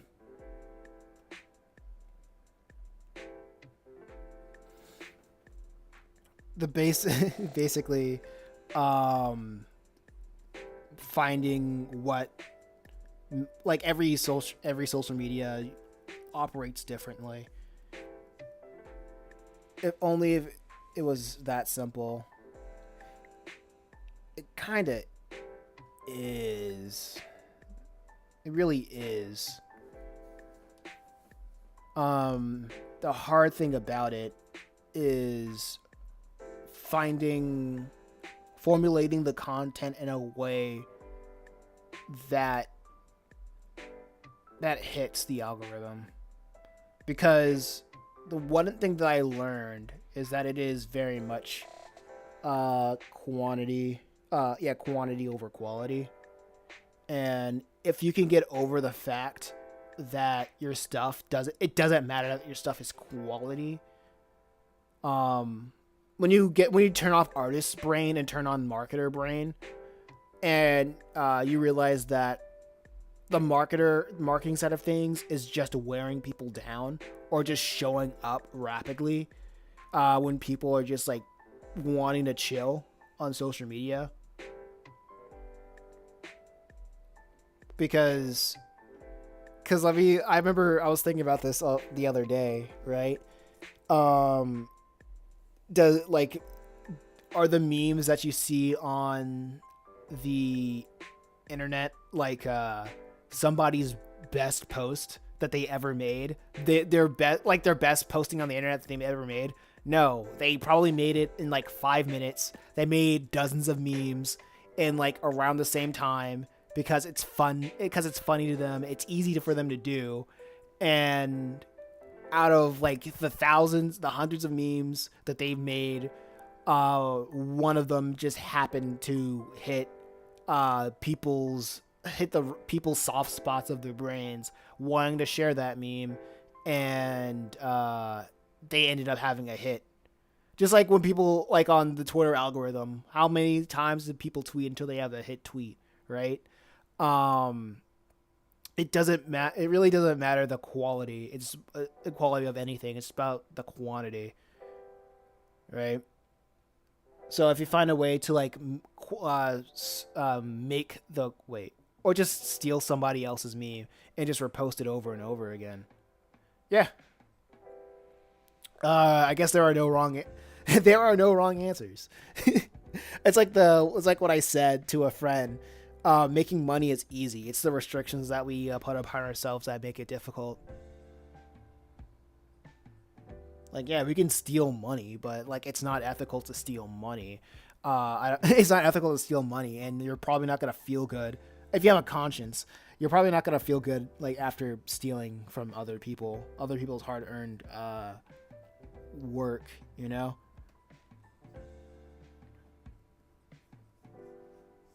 Yeah, and so and you post over and over and over again. Yeah, there's different ways. I can't believe I went this long without ever reposting a comic on my Twitter. Yeah, people who just repost comics, like they're not. It's not ethical at all. But just reposting other people's memes, it's in order for them to get clout, in order to get people's attention. Uh, that is how you accumulate an audience. That is a way to accumulate an audience. So if somebody wanted to be a big artist or whatever, it would be interesting to start an entire start an entire Twitter account or just an account of something in general, just reposting other people's art, and then you just post your own art. Right? Just like building up just by stealing other people's content, and then you're like, okay, so now that you're using other people's labor to make your own to make an audience of your own. The clout chasing is horrendously bad on Twitter. As far as people reposting and stealing other people's tweets, LOL. It really makes you okay. So never mind. I would say it really makes you wonder why they would do that. But ever since Twitter, I mean, even before Elon bought Twitter, people have been stealing, recycling, and reusing tweets. So I can't really put that on anybody in particular. So if I started again, I would probably try out that strategy. Just steal other people's stuff, or just steal other people's stuff, retweet it, and then just make my own. They do it because they get likes. Yeah.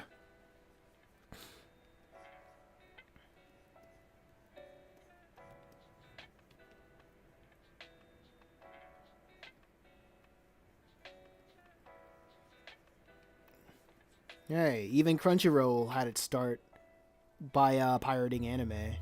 So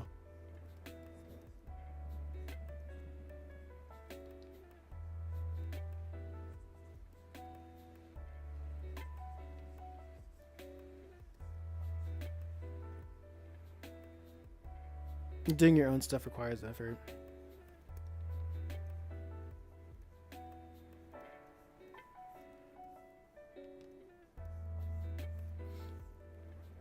I remember like that's not even new. I remember when the whole freebooting thing on Facebook, people would just steal content from YouTube and upload it on Facebook, and the Facebook uploads would get like millions or like way more engagement than on YouTube.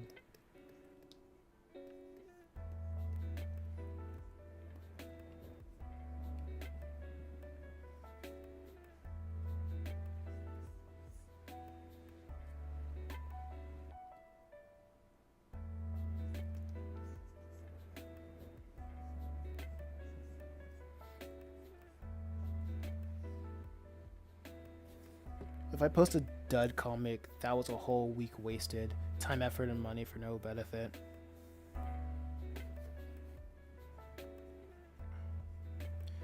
Yeah, and I've been thinking about this sentiment for a while, that like innovation is just not rewarded. It's like until like it's not rewarded until like you have notoriety, unless you're famous. Like doing something new is not rewarded. It's like not worth like trying to make like what I'm doing, like trying to make a living making comics through via YouTube, being a YouTuber via making comics. And what I'm doing, I feel like I'm different than other YouTube comic channels because everybody's wanting to do art challenges. Everybody wants to do stuff that's not really like talking about other comics instead of, or just doing other things that's not really related to their own stuff. But what I'm doing, I am trying to find that good mix of making my content solely around what I'm making, you know, and using YouTube's different avenues to promote my stuff to the best of my abilities. But yeah, and when I was like in the cave just looking at different marketing tactics, they say just posting memes is just an effective way of getting your stuff out there because nothing is shared more than memes, more than jokes. So the best way of like gaining notoriety is not clout chasing, but like stealing other people's hard work. Memes, essentially.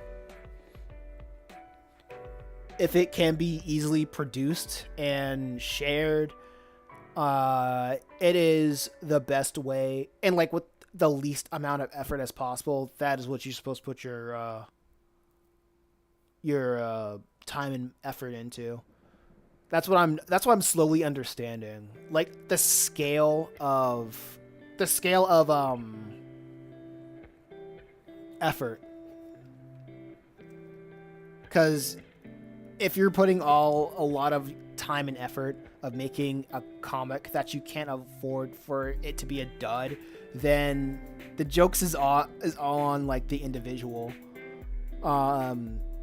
If that comic does turn out to be a dud, because one shouldn't be spending a lot of their time on something that could fail so easily. Which is why people on YouTube love to do reaction content. Yeah. Like, hard work is not rewarded. Hard work is never rewarded. It's not appreciated. It's not rewarded. People like it, but it's not rewarded.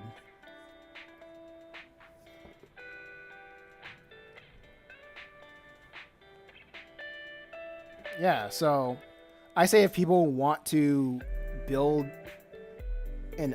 like my theory is if people want to build an audience, yeah, just steal other people's stuff. Steal stuff that worked for other people. And when you want to do your own thing, then add your own thing. Like, don't do anything risky until you have an audience.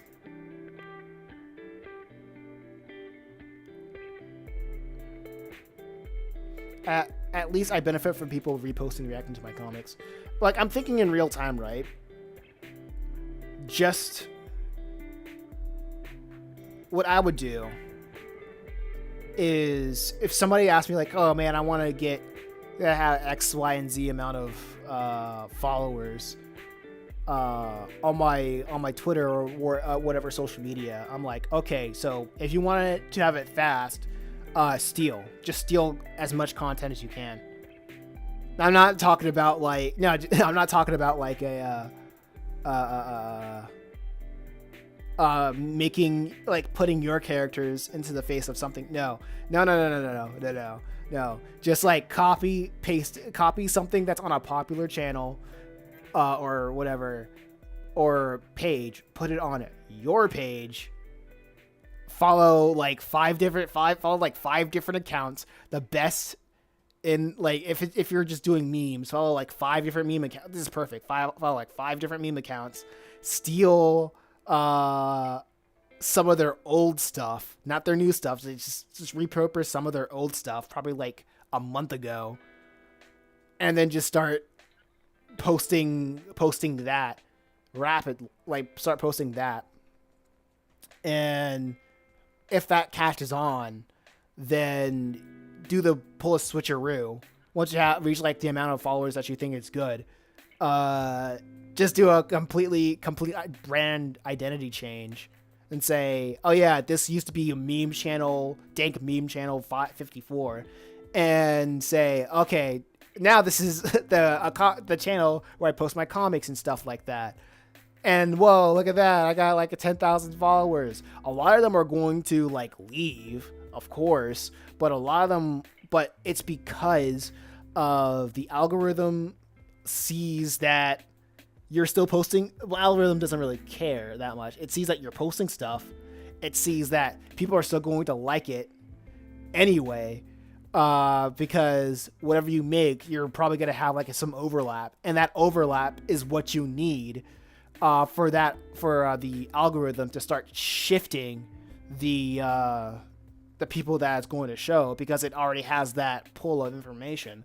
It's easier because when you start off, the algorithms don't really know what kind of stuff you make. It doesn't know what audience you pull. It's so hard to get off the ground because you're working with nothing. They don't have anything you're essentially working with nothing, and it's hard for them to show your stuff to anybody else, because the hashtags don't really matter that much.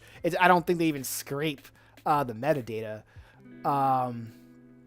And that's very iffy, whatever. But hey, start off making memes. After you get like 10,000 followers, then do the brand change and coast from there. I should probably try to do that.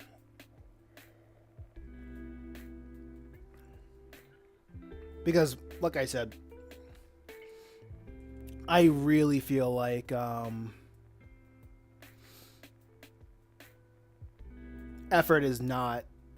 like nowadays effort's not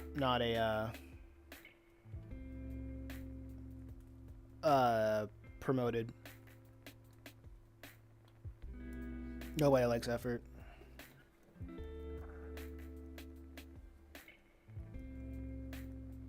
Actually, that's what I'm going to do on Twitter. I'm going to make a new Twitter account. I'm going to follow a bunch of meme pages. I'm going to retweet the same stuff. I'm going to focus my stuff on like animation and junk like that and like memes or whatever. And then I'm just going to pull the rope and be like, all right, just kidding. I'm not doing this anymore. Yeah, here's my thing. People are going to be like, no, make another Twitter account. Yeah, it's going to be like an incognito thing. I don't know. It's going to be like a test. Or maybe I can just nuke the one that I have right now, and just be like, since I have like 30 followers or whatever, I can probably just nuke the account. Or like Instagram or Twitter. No, actually, no, I'm not going to do that. I don't have time for that. I really don't have that. I don't know. I don't have time for that.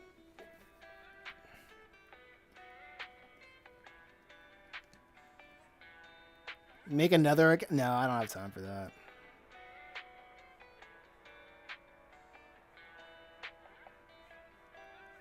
But I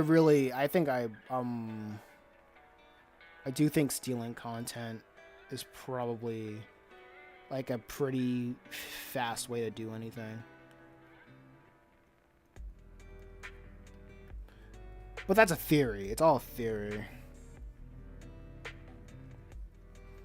Because I've just been listening to a lot of these guys that says, oh yeah, you gotta make good stuff. You gotta make stuff that people like. You gotta make, no, you're not gonna figure that out. It's all garbage anyway, at the end of the day.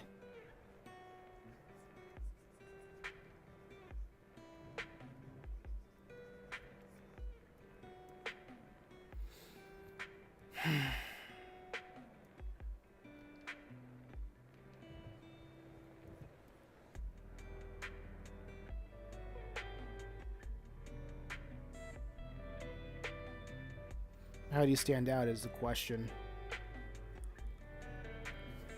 Hold on.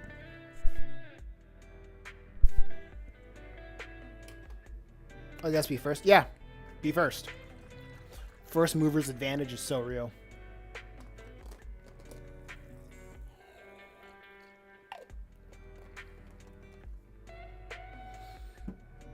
You think anybody gets to the top for being like the best? No.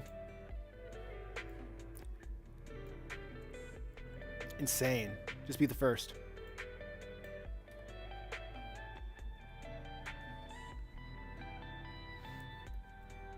If people hate it, then it is what it is. Just be the first.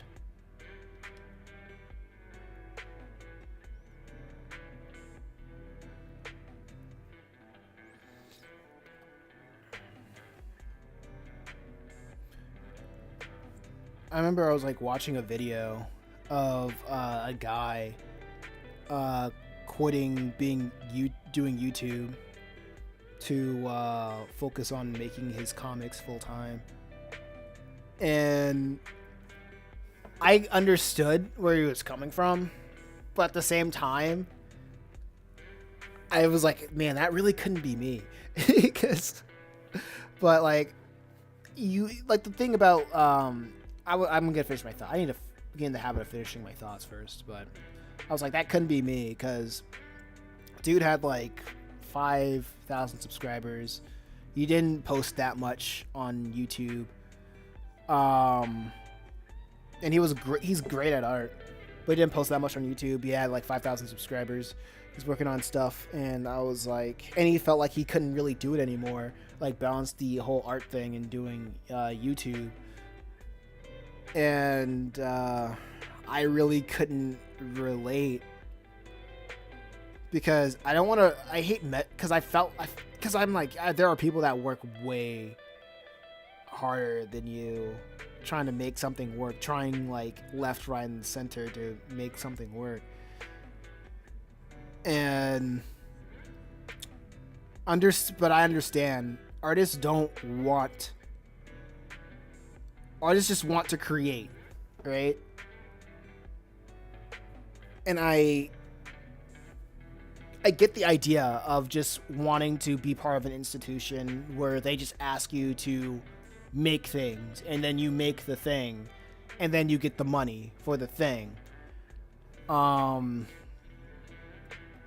think to my core, I just don't like that. But I do see the benefits of it. But I felt like if I had that amount of followers or that kind of following, I would feel like I would have found a way or two to run it, you know? I feel like by like 1,000 or 5,000 followers on like YouTube, I can probably make something from it. Somebody can make something from it. But at the same time, I really understand the feeling of getting like that amount of followers, and you want them to convert to something, to like pay for something, like a physical copy of your book or something, and they're just not budging. I understand that, but every following is different, especially from different whatchamacallits.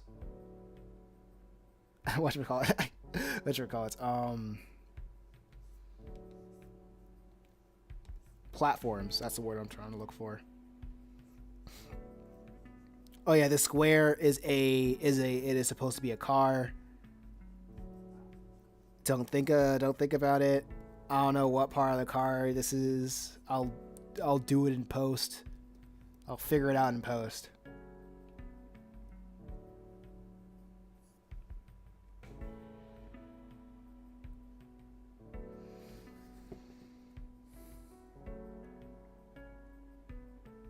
But yeah, I'm getting my my groove back, my drawing groove back.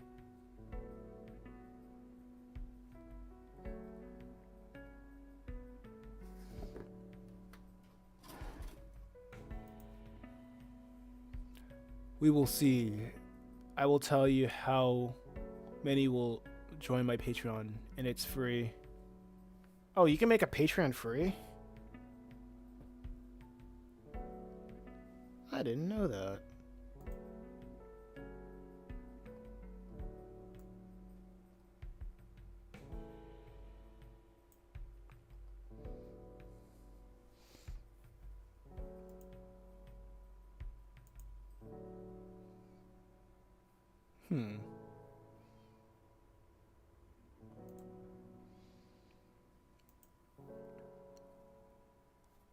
Let's see.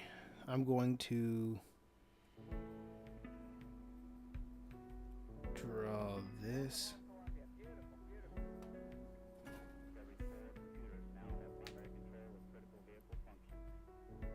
Free to join, and you can pick post content is locked behind a paywall. Okay, I feel that.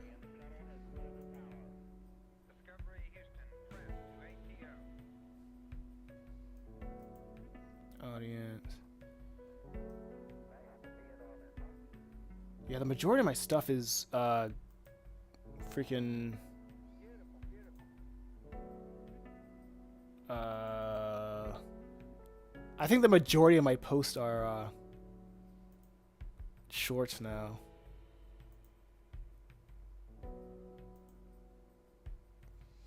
But I guess what I can do is see how long this will take.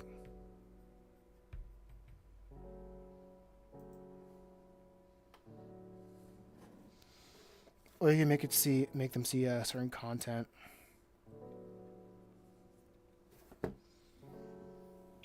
Ugh.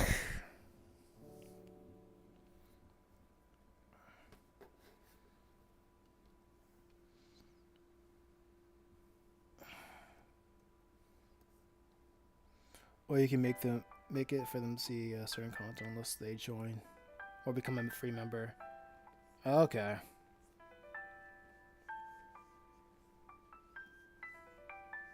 Yeah, that's pretty neat.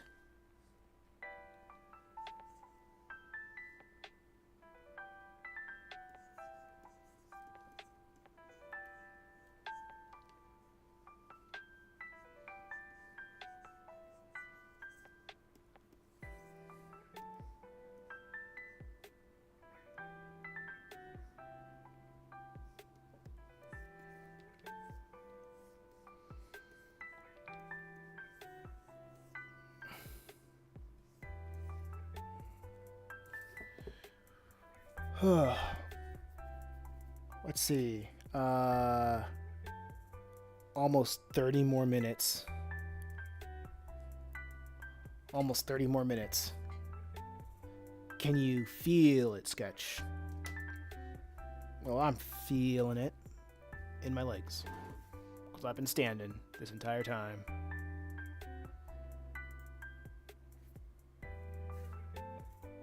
Let's check the top chat. Oh. I guess live chat and top chat really doesn't matter. Oh, well. Very interesting, very interesting.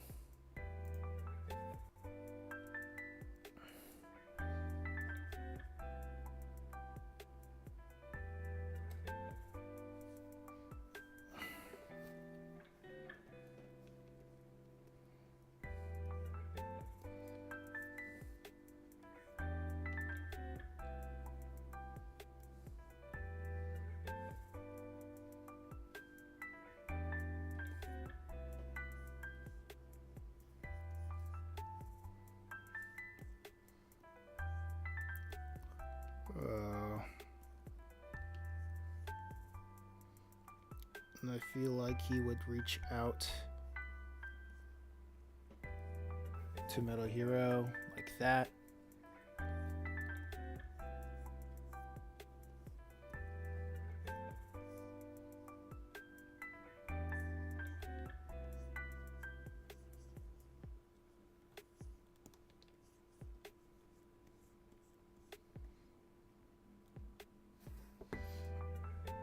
Ugh.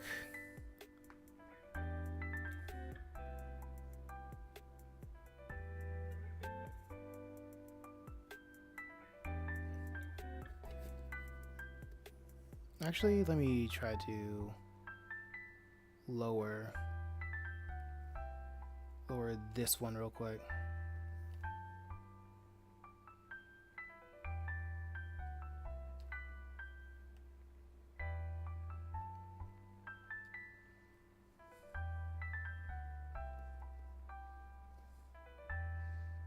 And this one as well.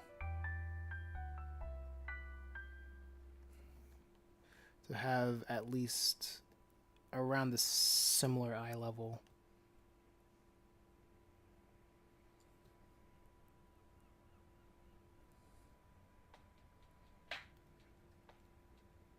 No, that's fine.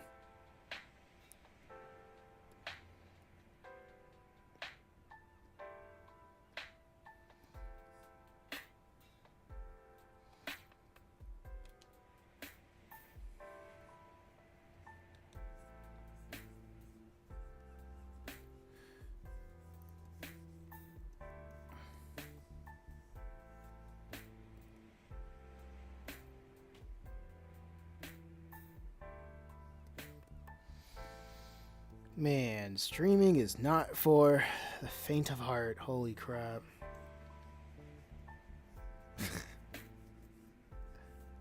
At least being a newbie.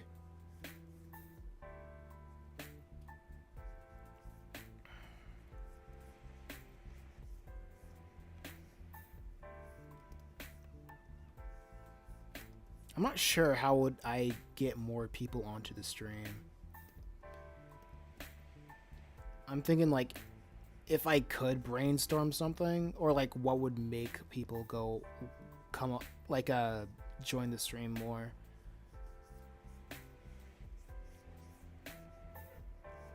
It would be through people.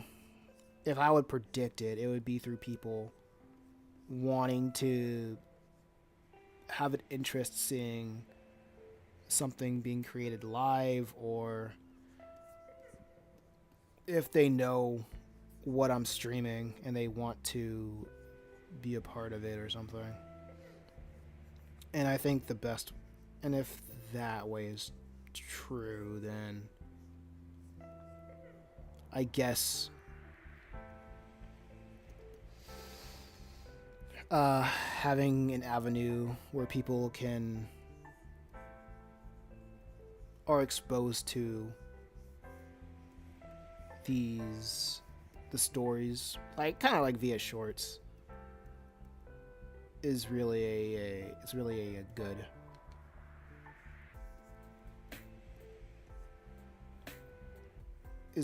good avenue.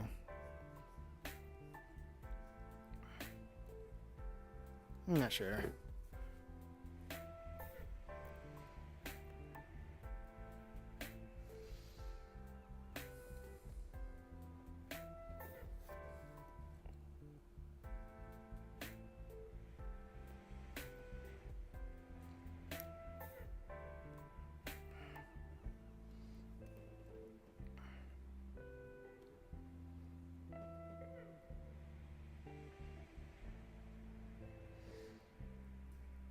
But we shall see. I don't know.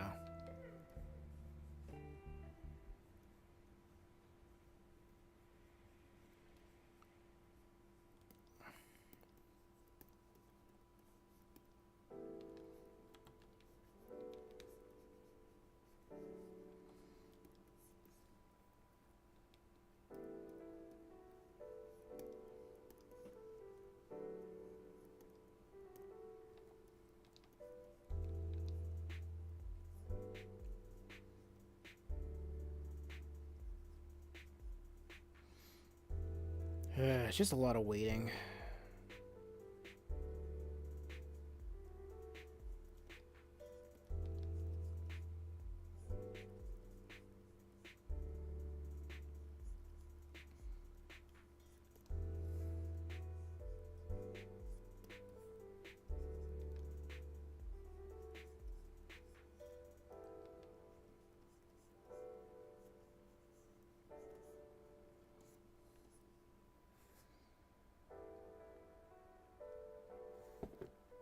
I'm lucky I can be a very patient person.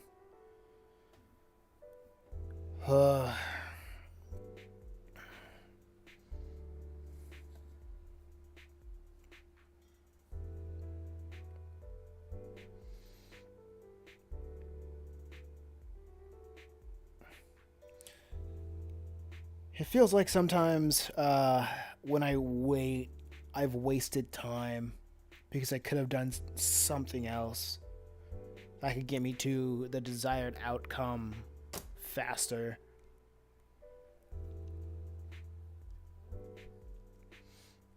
And I was thinking about going outside to flea and farmers markets again and just sell my books cheaper because I'm getting tired of them collecting dust in my room.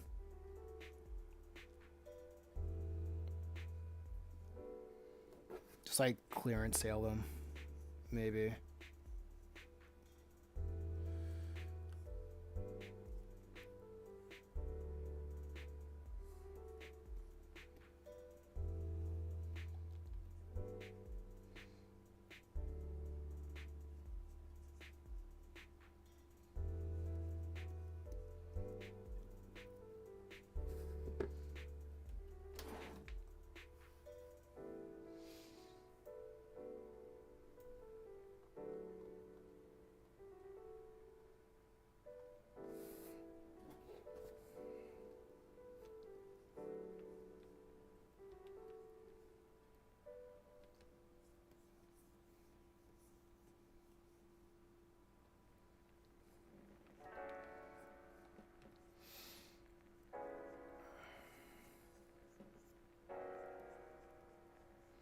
Because I feel like this can be very easy once you understand what is promoted.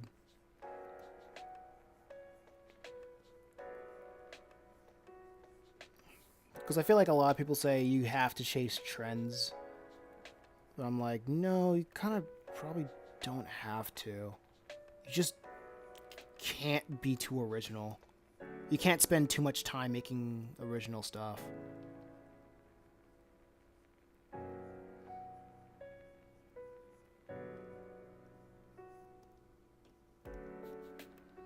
Because, like, people don't really care if something is original or yours, for that matter, as long as it gives them dopamine. And if... I know, like, a guy that I would watch, he would say, like, that would, like, attract, like, a zombie audience or, like, a fair weather audience. And I'm thinking, like, yeah, it would. However, like, if it's not for the fair weather audience, it's not really for the audience, it's for the algorithms. They're making stuff for the algorithm. And when you have a pool of people, that crash courses the new stuff. I don't know. I'm just still thinking it through. And it's really difficult to do all this because, like, I have to be committed. I gotta be the guy that figures it out. Like, I just don't have a team to help me out with any of this.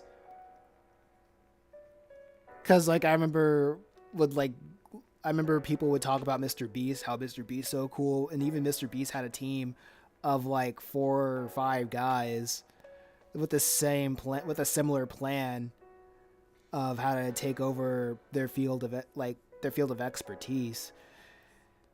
And I'm just me. And when I tell my ideas to people, they're like, no. I'm tired. I don't want to do that. You go ahead, though. And I'm like, oh, jeez. And it's like people, I keep hearing people saying, you got to find people, like-minded people. And I'm like, yeah, that's cool. But where?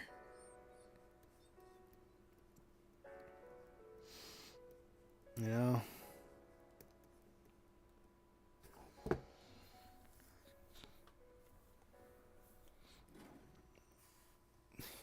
Easier said than done.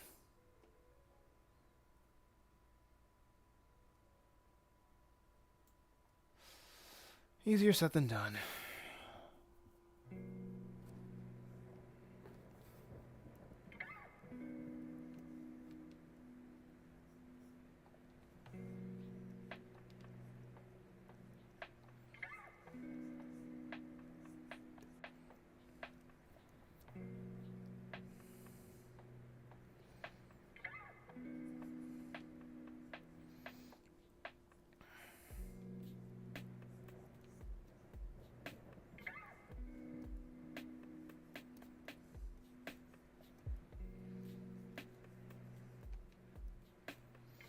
Yeah, and I think I've just gotten like completely black pilled when it came to sending stuff to Western publishers.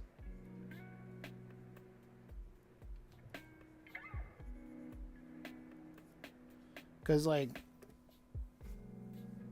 the American audience, they don't really care about comics.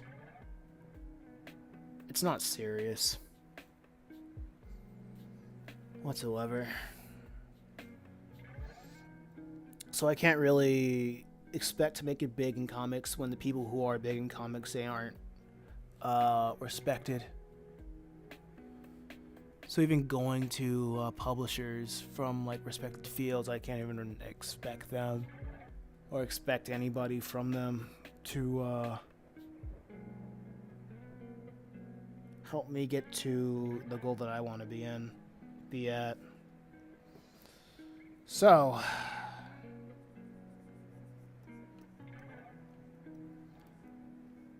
it's pretty much on me to make this thing work.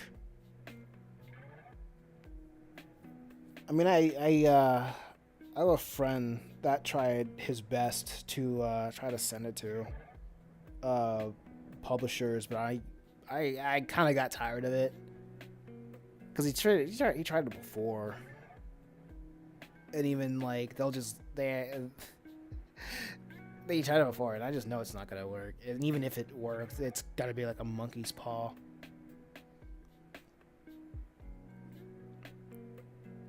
It's so dumb.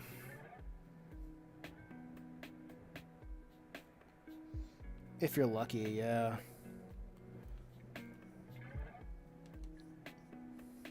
And it's so weird too, just because you have like that number doesn't mean you know how to like profit from that number. Like, yeah, you can have like a bunch of following, but it's gonna be for nothing if people don't leave that website and convert that money into convert those eyeballs into money. That's why I really was trying to find ways to just get people, like get advertisement or just monetization, so I can, because a lot of people like to be spectators, and if I can get like a couple cents off them just looking, that's great. But it's not gonna mean anything until I pull like PewDiePie numbers, like millions of people, just like looking at a upload, and that's not gonna happen. Probably not for the next 10 years, if that. So until I'm like in the middle of that, I gotta pray that I get like a Raid Shadow Legends deal to shill to people, and probably get like a couple thousand that way through the YouTuber thing, or Raid Shadow Legends or Wacom or whatever.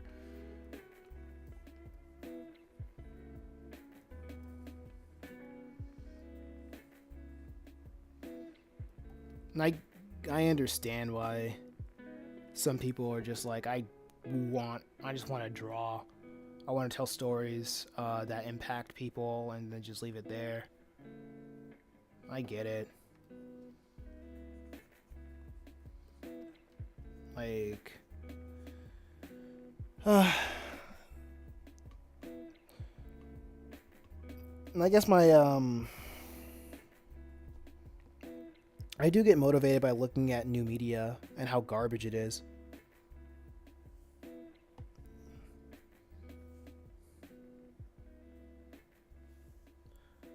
There are people who make a living off YouTube with 100 to 50,000 followers. Yeah, I gotta find a way to. Yeah, with 100. Don't know anybody who's making a living off of YouTube with 100. I gotta find those people and see like how they're doing it.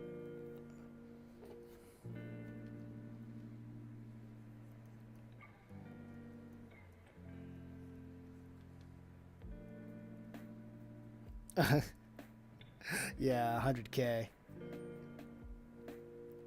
Okay, that makes more sense.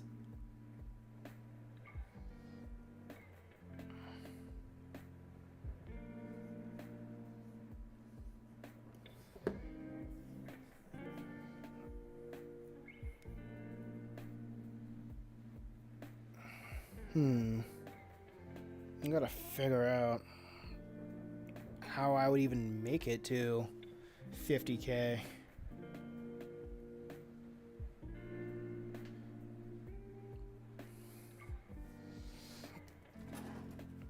I guess it's not really an easy way or like a way that I can think about it.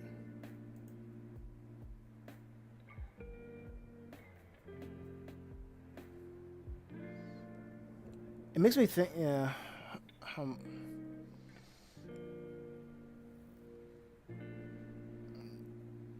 Makes me think about. Yeah, I think I just got a. Oh yeah, the thing I was meant to say. Oh yeah, just freaking. Don't even think about. Current success. Just make a video, then make your next one. Just pump out content.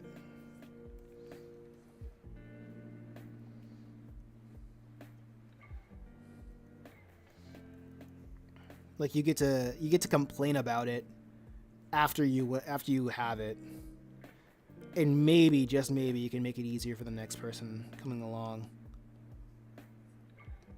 Cause like I don't know why I just keep doing things on hard mode.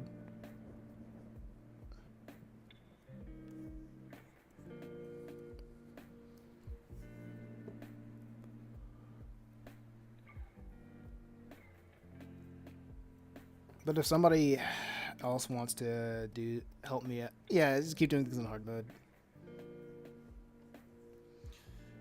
Cause like right now everybody's like trapped in a dungeon with all these different avenues that promise money, but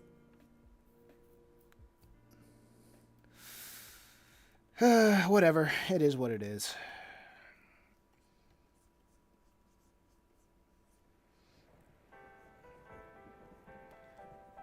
Like I got a lot of theories and stuff like that, but I just don't have a crew. But whatever.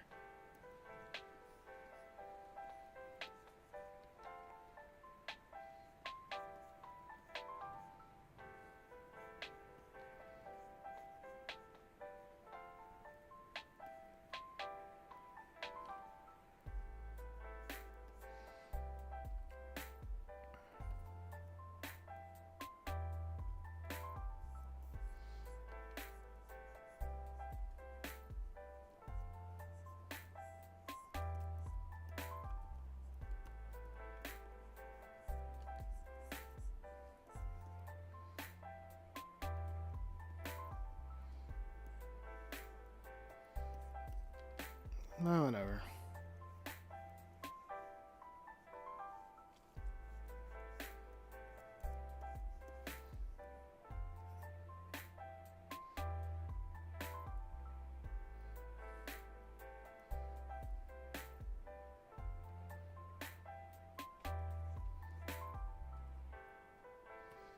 How many freaking pages do I have? Oh yeah, this is page 50. Woo!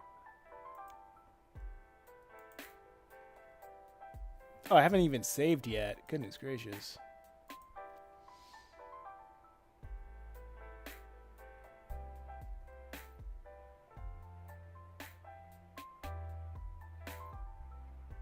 Oh. I'm looking back. 1, 2, 3, 4, 5, 6, 7. Let's see how many panels I gotta draw in this thing. I have 1, 2, 3, 4, 5, 6, 7, 8, 9, 10, 11, 12, 13, 14, 15, 16, 17, 18, 19, 20, 21. 21 panels, and then I'm done with this. Well, 21 drawings, and then I'm done with this segment. That should be good. There is a double page spread here.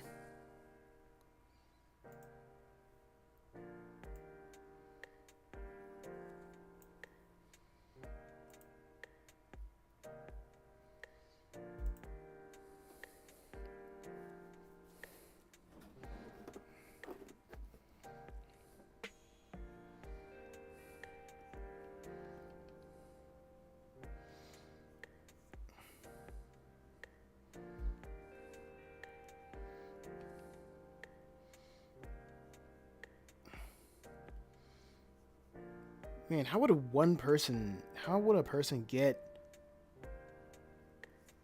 50,000? I guess my first goal is how would I get, well, I guess the way I would get how I would get to 500 subscribers is just keep posting. But then up to my first 10,000 is just keep posting. I don't know when I should have the strategy switch up. When I get to a certain number of followers.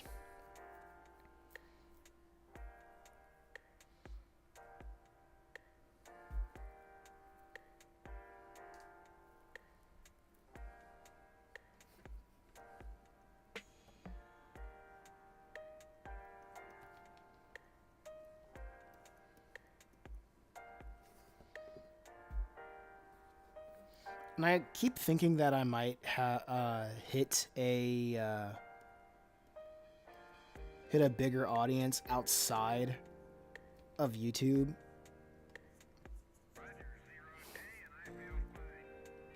But the thing about that is taking time and energy away from what I usually do to just schedule posts. I don't know. Things would just be a lot easier if I had a secretary or something.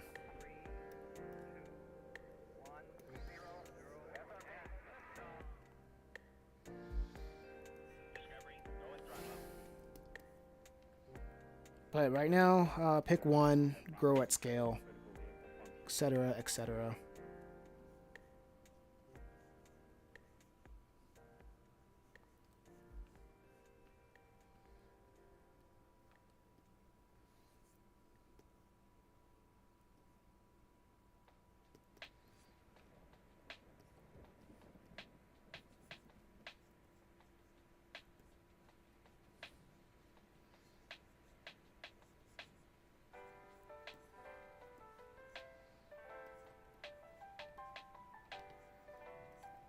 I wonder how storytime animators blew up.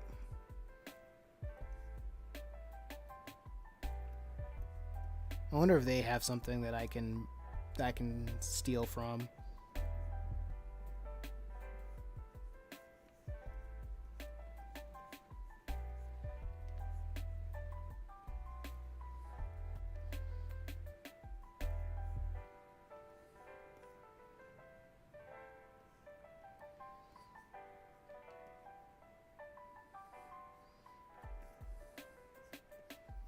Like if I packaged these things, just storytime animations. I feel like it's just a right place, right time. I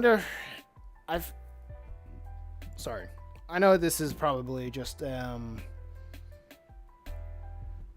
think the way that I'm packaging it is probably what's holding me back the most. I'm just thinking out loud. Like how when I called a Just a Reaper a manga, that's when YouTube really wanted to like push it to other people when I was talking about it.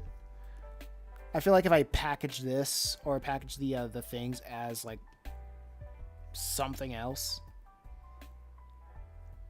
that the algorithm is like, oh yeah, this thing is pretty huge.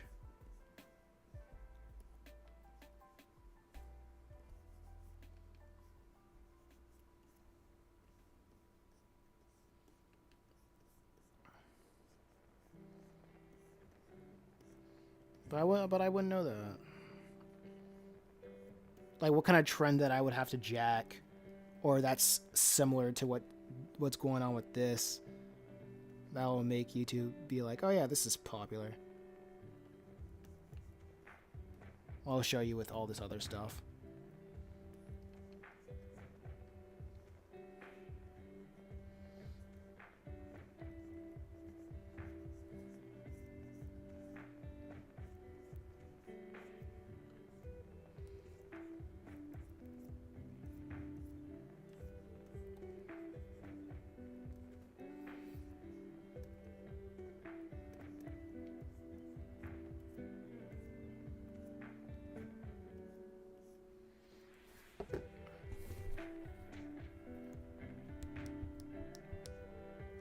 We shall see.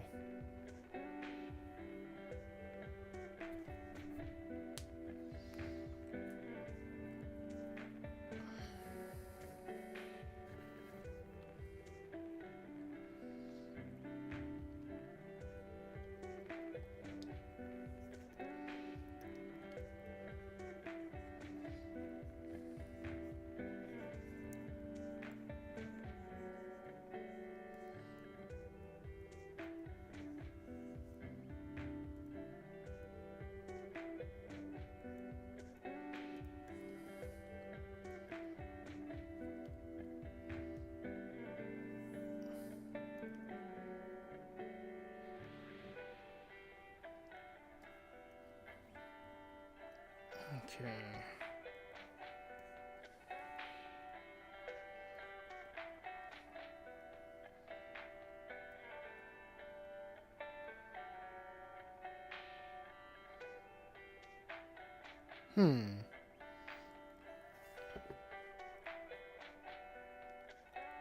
I might redo the paneling to add like more more diagonal lines.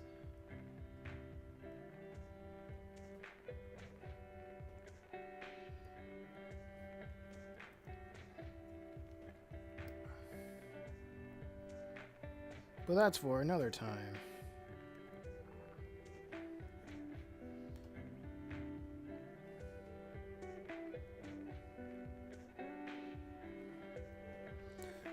I'm thinking like when I finish this, like the entire book, I'm probably gonna either redo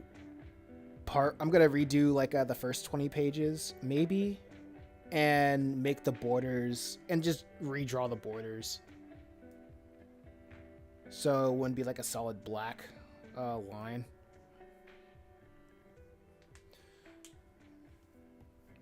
But those are just running ideas.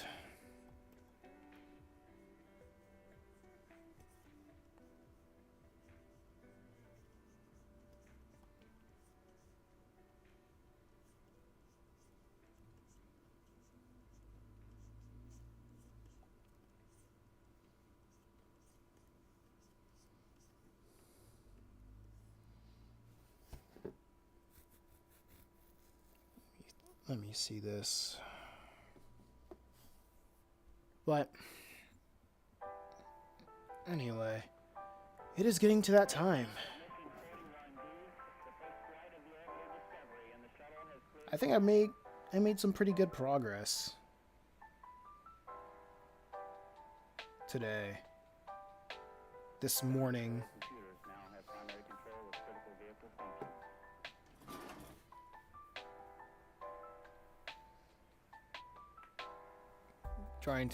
Doing the initial sketch, and for this one, and then would have 1, 2, 3, 4 more documents to work on after this. Usually these single pages were pretty much the more difficult ones. And I think I'm adopting the double page sketching method, because I feel like the double page sketching method is a lot faster. I cover more ground.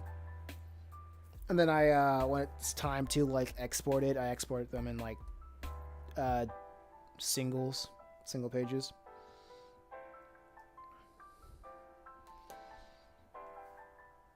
But we shall see when I get to page 53 to 56. But anyway, that'll be the end of this stream. Thanks for stopping by, man. Keeping me company and whatnot. Check you later. Peace.